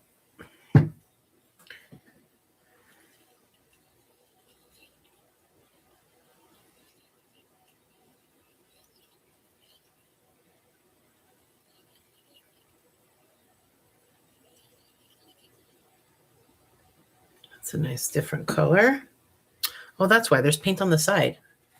Like, why do I keep getting paint on my hand? Because I'm not bright enough to pay attention. This is like a grape purple, which you would think would be perfect for grapes, but it's really not. There's very little left in there.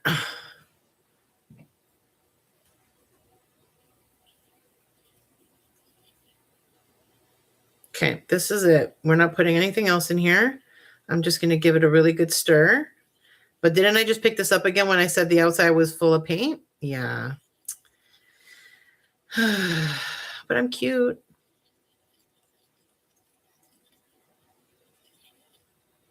Okay.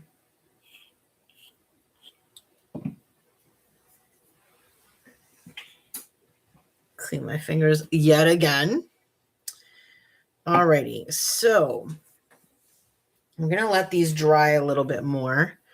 And then we're going to go, I think I actually might just do that right now. Let's see. As usual, if we're using the dotting tool as a paintbrush, which is what we are going to do with this, I'm going to put a lot of paint on my dotting tool, and I'm going to put a big dot. So now I've got the paint I want. That's a really good different color. I like that. So I'm going to just follow the chalk line.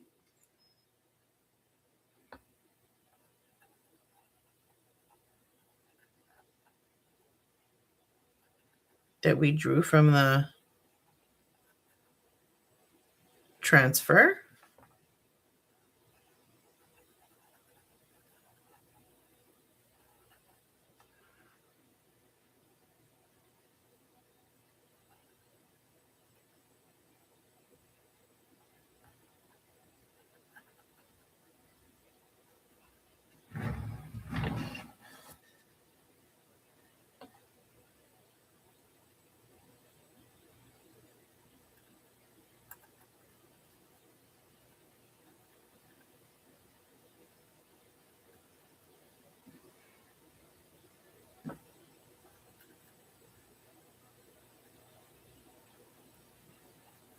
All right. Okay. Then we'll do one here.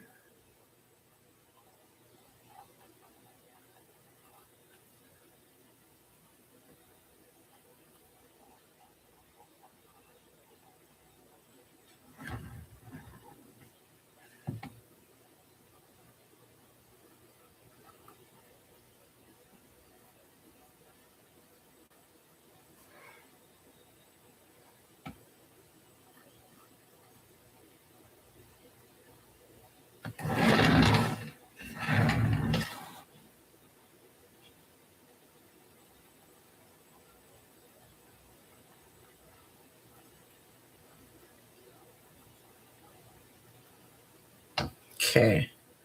Should we do one in there? I think so. This is going to be too big, though. I'll try.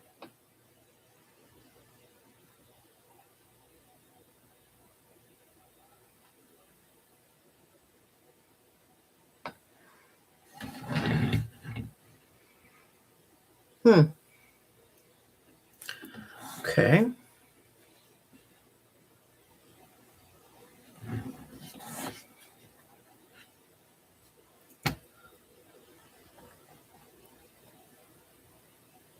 Yeah, I'm going to go to my smallest dotting tool. I find it the easiest. It's almost like drawing with a pencil crayon. No, that's not you. Put on your sombrero. You don't have a sombrero?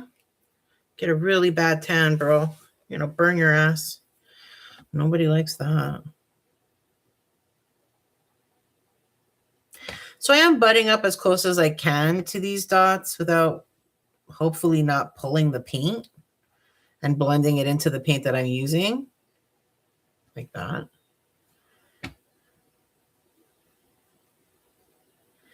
But it's entirely possible that I might end up coming back and fixing these up later or tomorrow if I don't love it.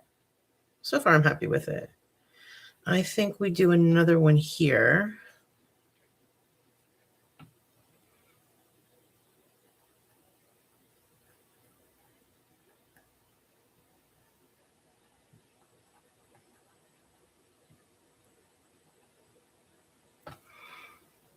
I definitely want to get around this one to show that bit of definition.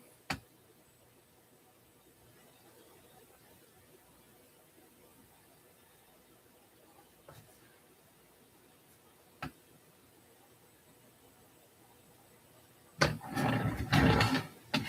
having a hard time seeing this one for some reason.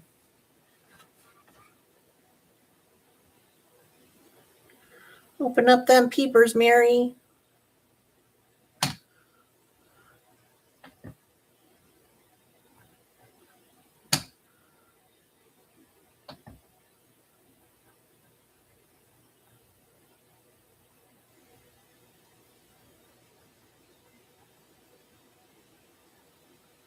That's good.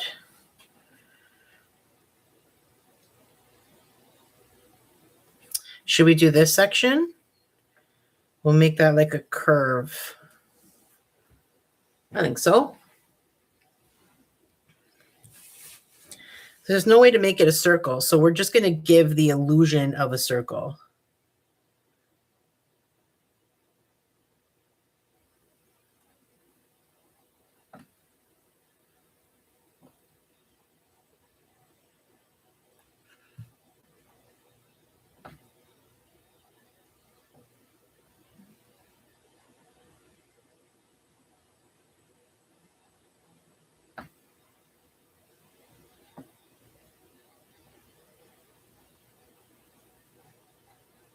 Now, of course, you can leave a little gap between all of these and have that black showing through. It probably would have been smart for me to do that. But I keep thinking if you're holding, you know, a bunch of grapes, they just overlap each other. So like they're like, excuse me, you're in my personal space. It doesn't work like that. I could never be a grape. What a stupid thing to say. I could never be a grape because I can't hang out on a bunch like that. Geez, give me some personal space, guys. For real, though, I really couldn't.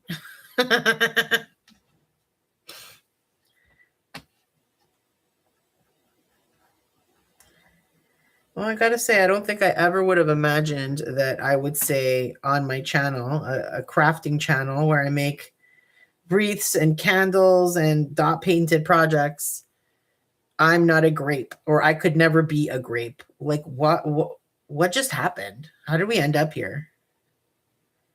It's a good question. All right. Where else shall we put a little bit of that? Maybe right here.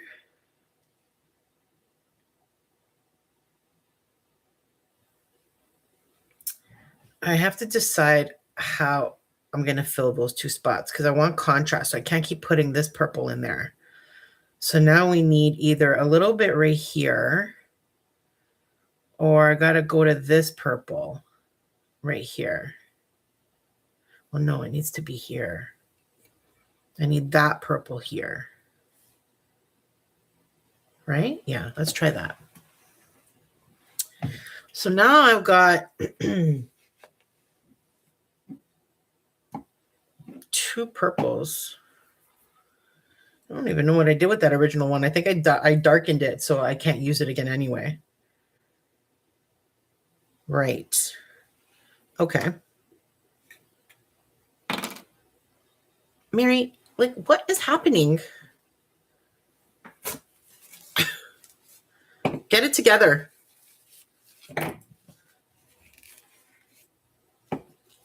You're getting all over my hands, bro. It's not cool. All right. I'm thinking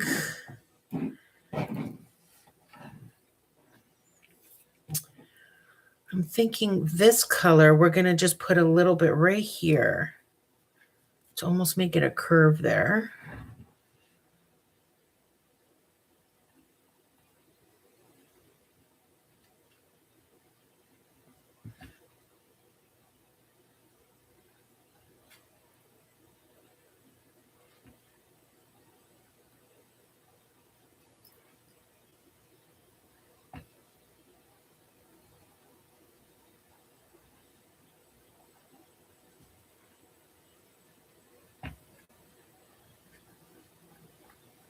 I wonder if it would have just been easier if I used a paintbrush for this kind of thing. But I like the precision of the dotting tool. It's easy because you can kind of hold it almost like a pen instead of holding it in a fancy way, like if you had a paintbrush. Because apparently holding paintbrushes is fancy to Mary.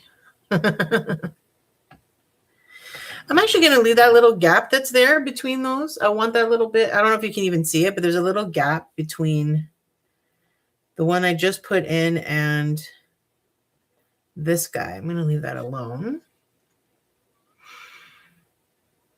Where else should I put light purple? Right here, maybe. I need that in between color that I got rid of. See what happens, Mary?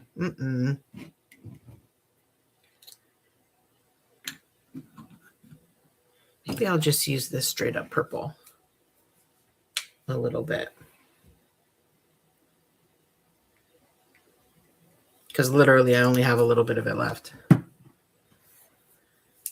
Maybe that would be good to use to fill in the background, shall we?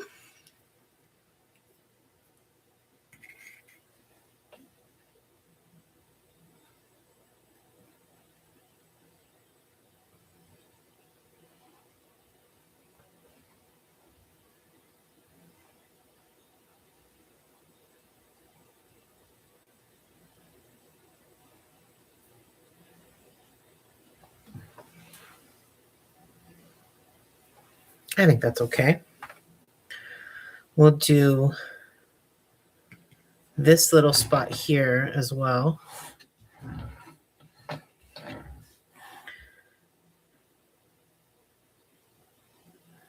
And then we'll leave the grapes alone for a bit and move on to filling in the rest of the banana.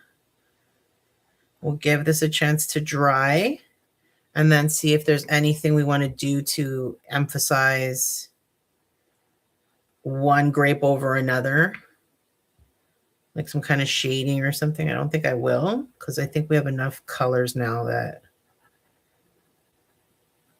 it's easier to differentiate between one grape and the other because there's different colors now.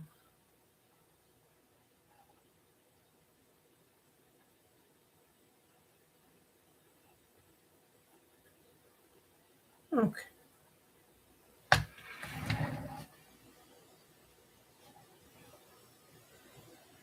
What do you think? I don't know, man. Grapes are hard. I think we're okay. I might end up defining these a little bit later with a little bit of a darker, I don't even know what, like a darker purple maybe. We'll see. I'm going to leave the grapes alone for now. We'll do the stem later. Let's actually, I didn't even do the inside of the kiwi yet. We're going to do that real quick. Of the skin of the kiwi. It's only going to have tiny dots available for it. There's not a lot of room.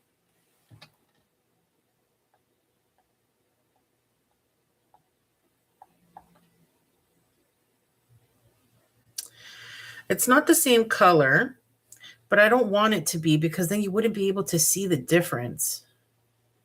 I'm actually going to go even to the smaller dots to fill in here. This is such a small spot.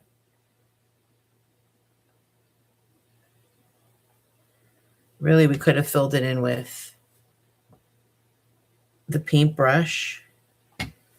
But I do like to have a little bit of dotting on all of them, even if we're using a little more paint, more of a paintbrush on one than the other. I still want to see dots everywhere, you know?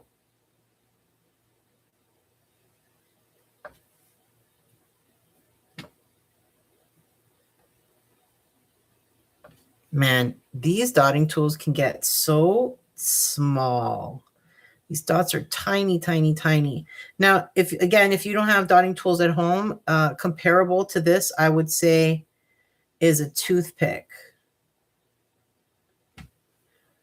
So you could totally use a toothpick to do this instead. All right, that's cool.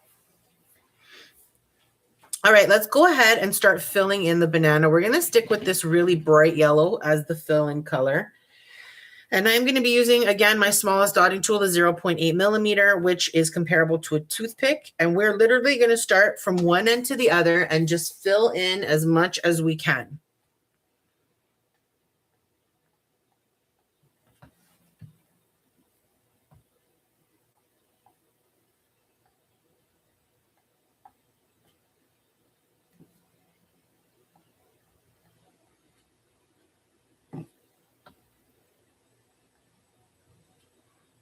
Anywhere you can fit a dot, this is the time. And you'll see how much this is going to impact the final look of this. Filling in with these little teeny tiny dots is truly a game changer with this style of dot painting.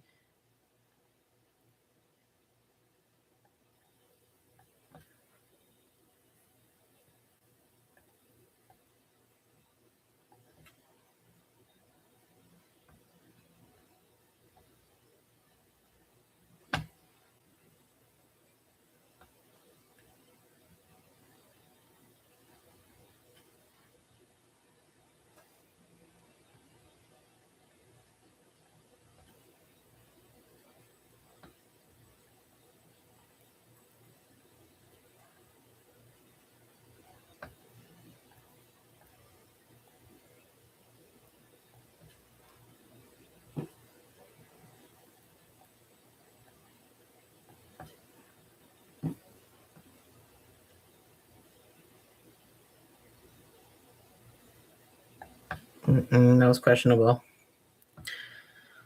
So when I'm not sure, I just move on. I'll fill it in later, or I won't fill it at all because it won't bother me, so it won't matter.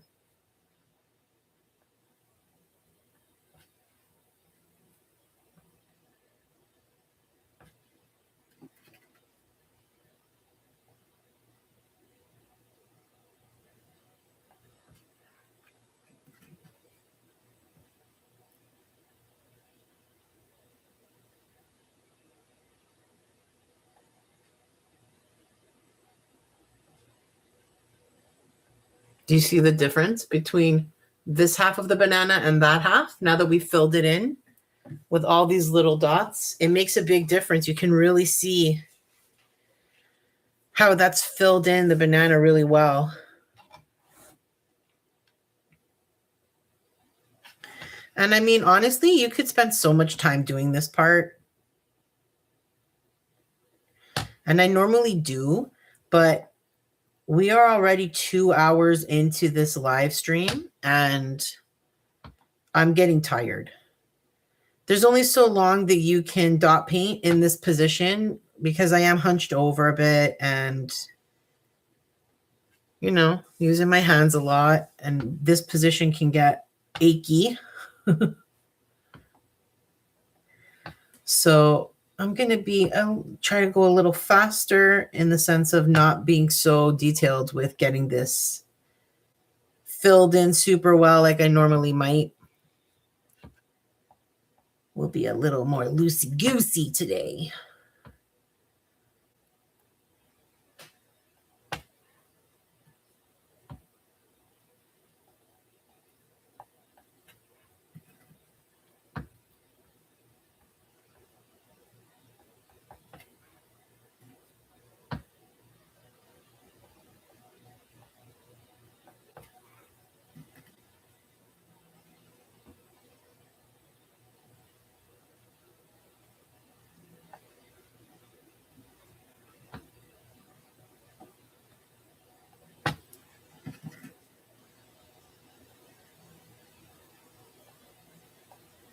All right.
Okay, we're coming up on the end of the banana now. So I'm going to move back to the kiwi a bit. We'll fill in with these little dots. We're going to do that past there too.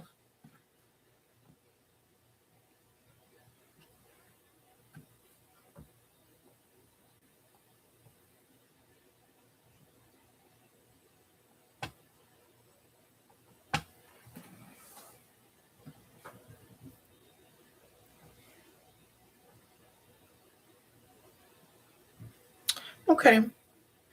Like I said, I could definitely spend time going back and forth and finding more spots to put dots. But today I'm going to try to wrap it up quickly so that we can move on to the next section.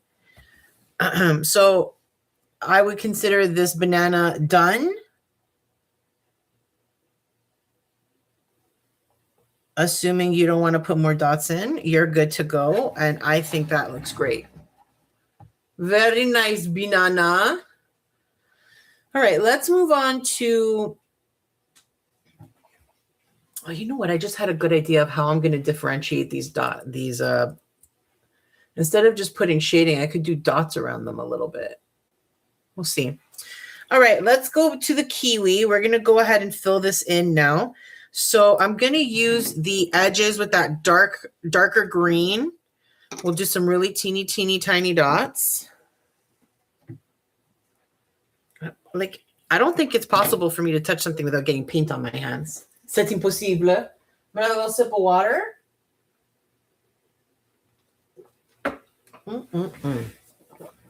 Water. It is very nice.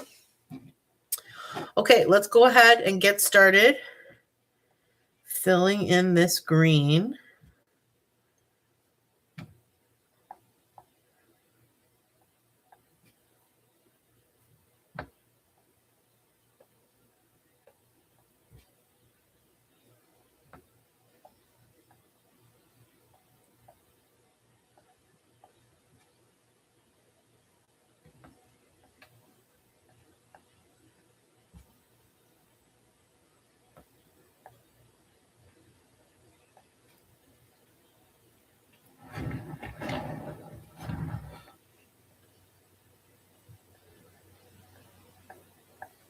I'm going to try to keep this darker green on the edges. I don't want to accidentally start filling in the center.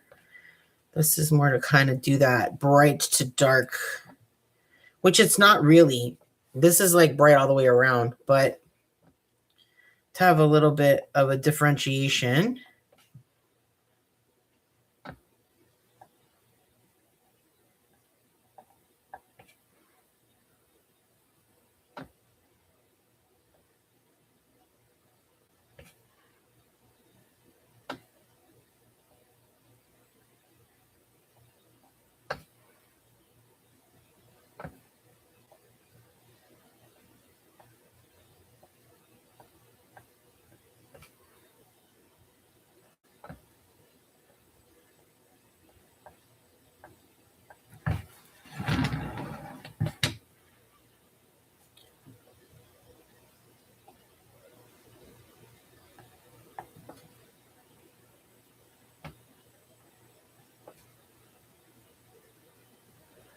So we're coming up on the time where I start talking about things like, how do you know when you're done? How do you know if you should keep going or if something is missing or whatever? And the only thing I can tell you is go with your gut. You could sit here and put another million dots on here, and will that change it? Of course it will. But is that absolutely necessary? Only you know that. But at some point, you just got to stop and go, okay, that's the last dot. Like, I'm done. This is as filled in as it's going to get. So I think we're headed that way with this green. I'm going to do a bit more of the lighter green on the inside. So let's go ahead and do that now. But I'd say you're basically done. This is that bright green, that sour apple green. Yeah, you know what? Those Starburst walk the dots that I did, they're basically gone. They've been swallowed by all of these little dots that we're putting on top. So I'm going to have to decide if I want to put like lines, like a Starburst line using my liner paintbrush.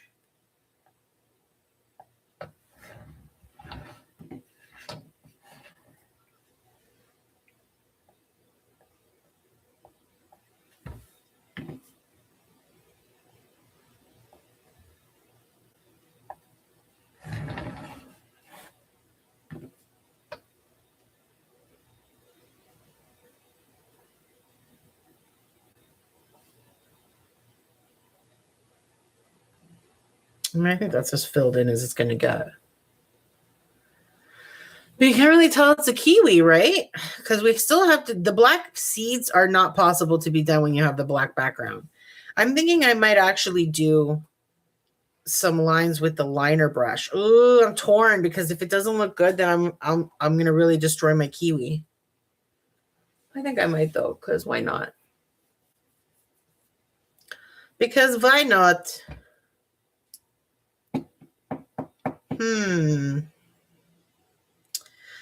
Well, we got to do the stem very shortly because we're done basically. The banana's done. The kiwi, I need to decide if I want to try to put some skinny lines shooting out of there. Ooh, I'm so torn. Because if I do it once and I hate it, there's no way to undo it. Let's be brave. We're going to do it.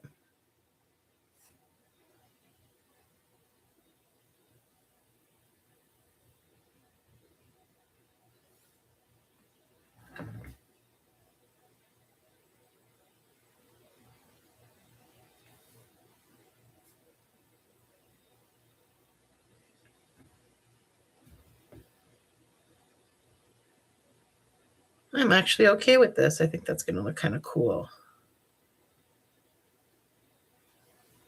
I'm going right over the dots as though they're not there.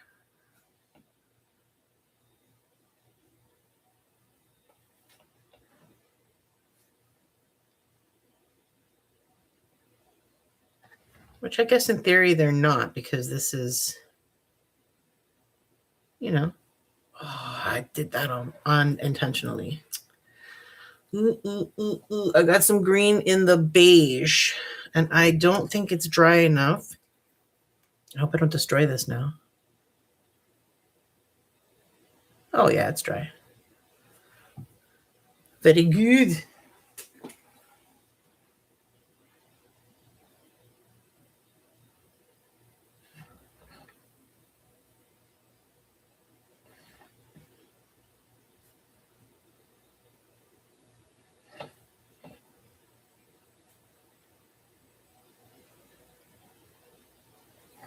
I wonder if it should try to put some black dots for the seeds.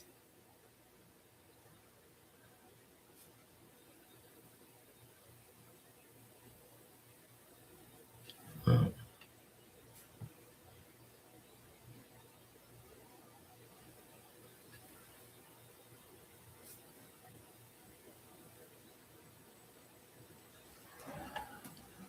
That's a lot better, isn't it?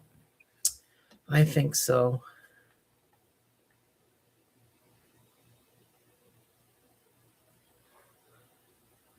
Yeah, that is a lot better. I'm going to decide what I want to do with this beige center. It feels a little too harsh. I wonder if there's a way to kind of blend it out a little bit. Maybe I'll try. Let me see.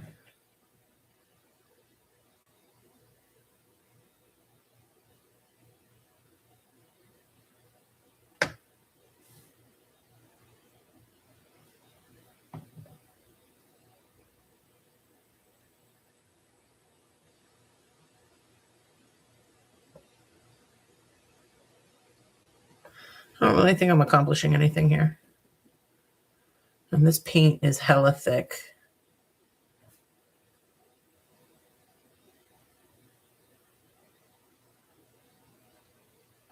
All I'm doing is making it a little bit bigger. That's not really helping anything. I'm butting it up more to the green dots, but like that's pretty much all that's accomplished right now.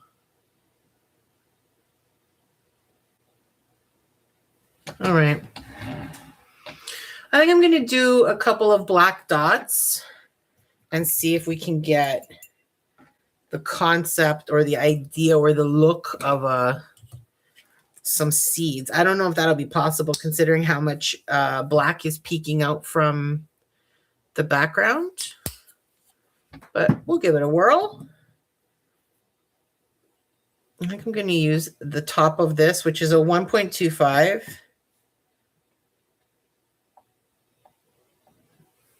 Yeah, you can't see that. If I make them go over top of some of the green dots, then you can kind of see them. I'll just do a few.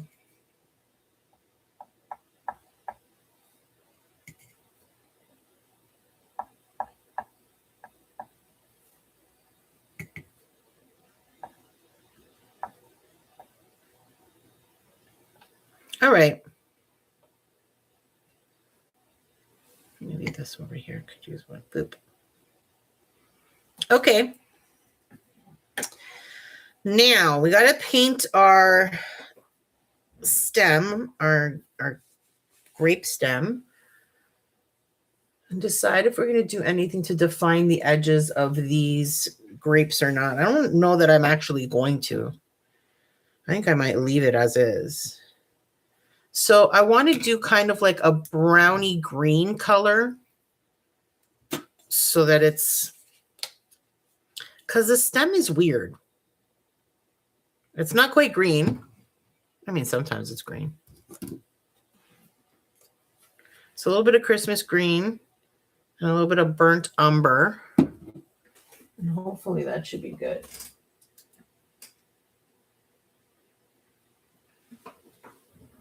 Okay.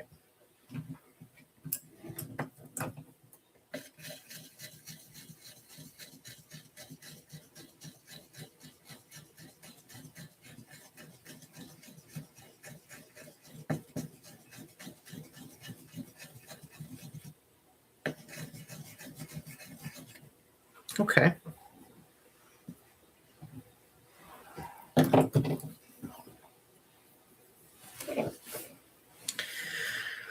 All righty.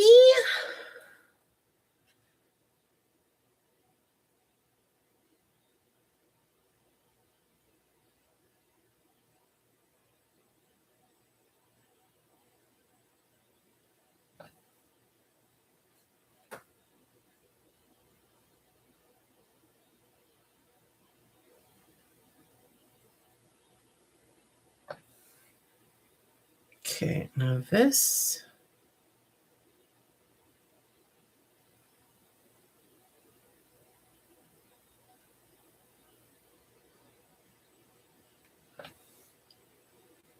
Little stems, little stems.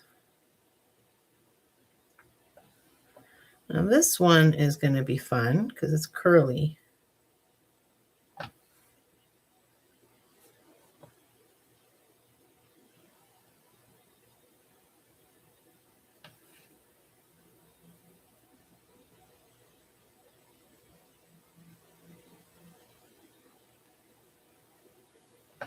Nice.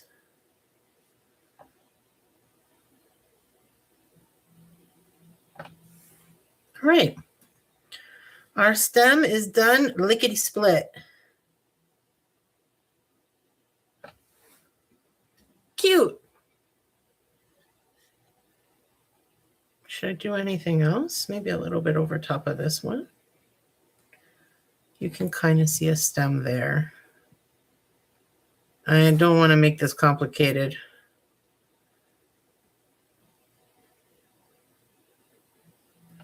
Okay. Now, the last thing I'd like to do is kind of define the edges of these grapes a little bit more. You don't have to if you don't want to. I feel like we've done quite a lot, but I think it would be nice if I can do like just like a little walk the dots around the circle a little bit. How would I do that though? So we've got two purples right now. This is this color, that lighter. And this is this darker color here. That's that purple. That's definitely not the right color for this. I'm thinking I'll make you a little bit more purpley instead of so burgundy. How am I going to do that? Probably with red. Let me put a tiny bit in one of these.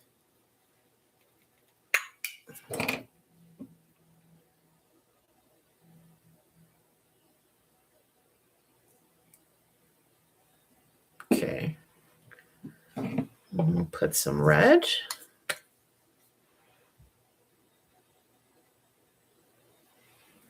And we'll put a little bit of purple, this light lavender. Let's see.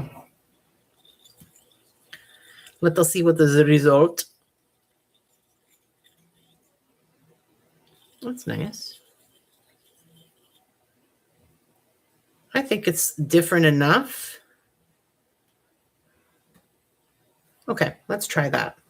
So what I'm going to do is I'm going to take a dotting tool. Let's do like, don't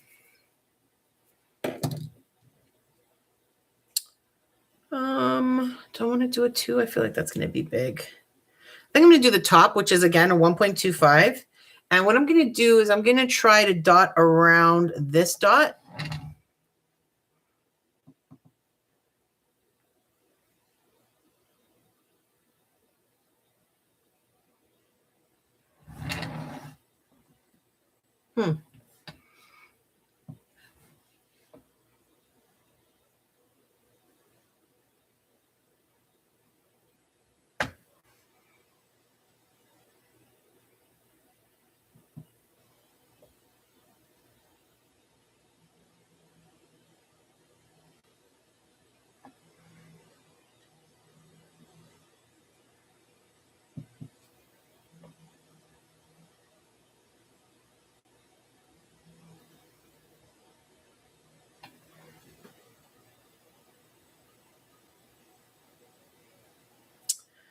I think that's good. I don't even know if I would add any other ones other than this one.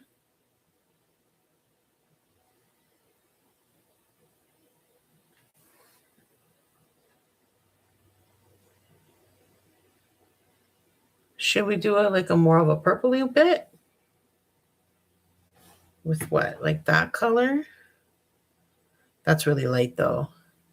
And that's really dark.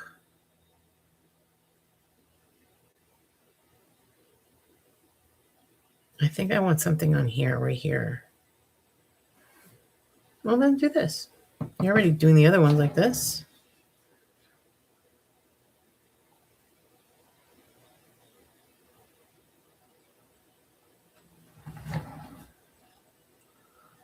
Okay. There's one little thing I need to do because it's bugging the heck out of me and I can't get a clear picture of what colors I have. Hold on, let me close these up. Oh, Let me get these out of here before I cause a disaster. Because look, I already have some paint on my finger. Okay, everybody put your hats on. No? It's your hat, bro. I don't know who you're pretending. Okay, scoot. So, what is bugging me is this chalk right here. Oh, of a grape. And that one too. It's hard to like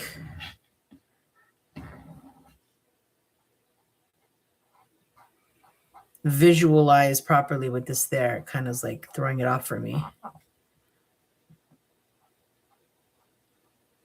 Oh, I knew I was going to do that. I just messed up one of the dots. Let's see if I can fix it. I think what I'm going to do to fix it. So here's another tip. If you mess up one of your dots, if it's in a place that you can wait, I'm going to wait and I'll come back after this dries and I'll place another dot over top of it. And you won't even know that I did that. Except for the fact that I just told you and you saw me do it. Now, I'm taking off this chalk just because I want to have a better look at my finished product, but you don't need to do that now. In fact, it's probably better that you don't, so that you don't accidentally do what I did to that dot. But let's talk a little bit about next steps for this project so that tomorrow you can complete yours. I'm going to be letting this sleep and dry for at least 12 hours. So until tomorrow morning, probably. And then I'll be using a pencil eraser to erase any chalk lines that are still visible. I can see some around my stems, a little bit around some of my grapes. So I'll be using an eraser for that. Once you've erased your chalk lines, you might notice that you have some gaps that you want to fill in with paint. If you do fill anything in, then let your project dry again for at least 4 or 5 hours, but preferably more. And then we're going to make sure that we protect our project using some varnish. It doesn't have to be this varnish, but please do use some varnish to protect your dots. And then she'll be done. A couple of thin coats is all you need. And there you go.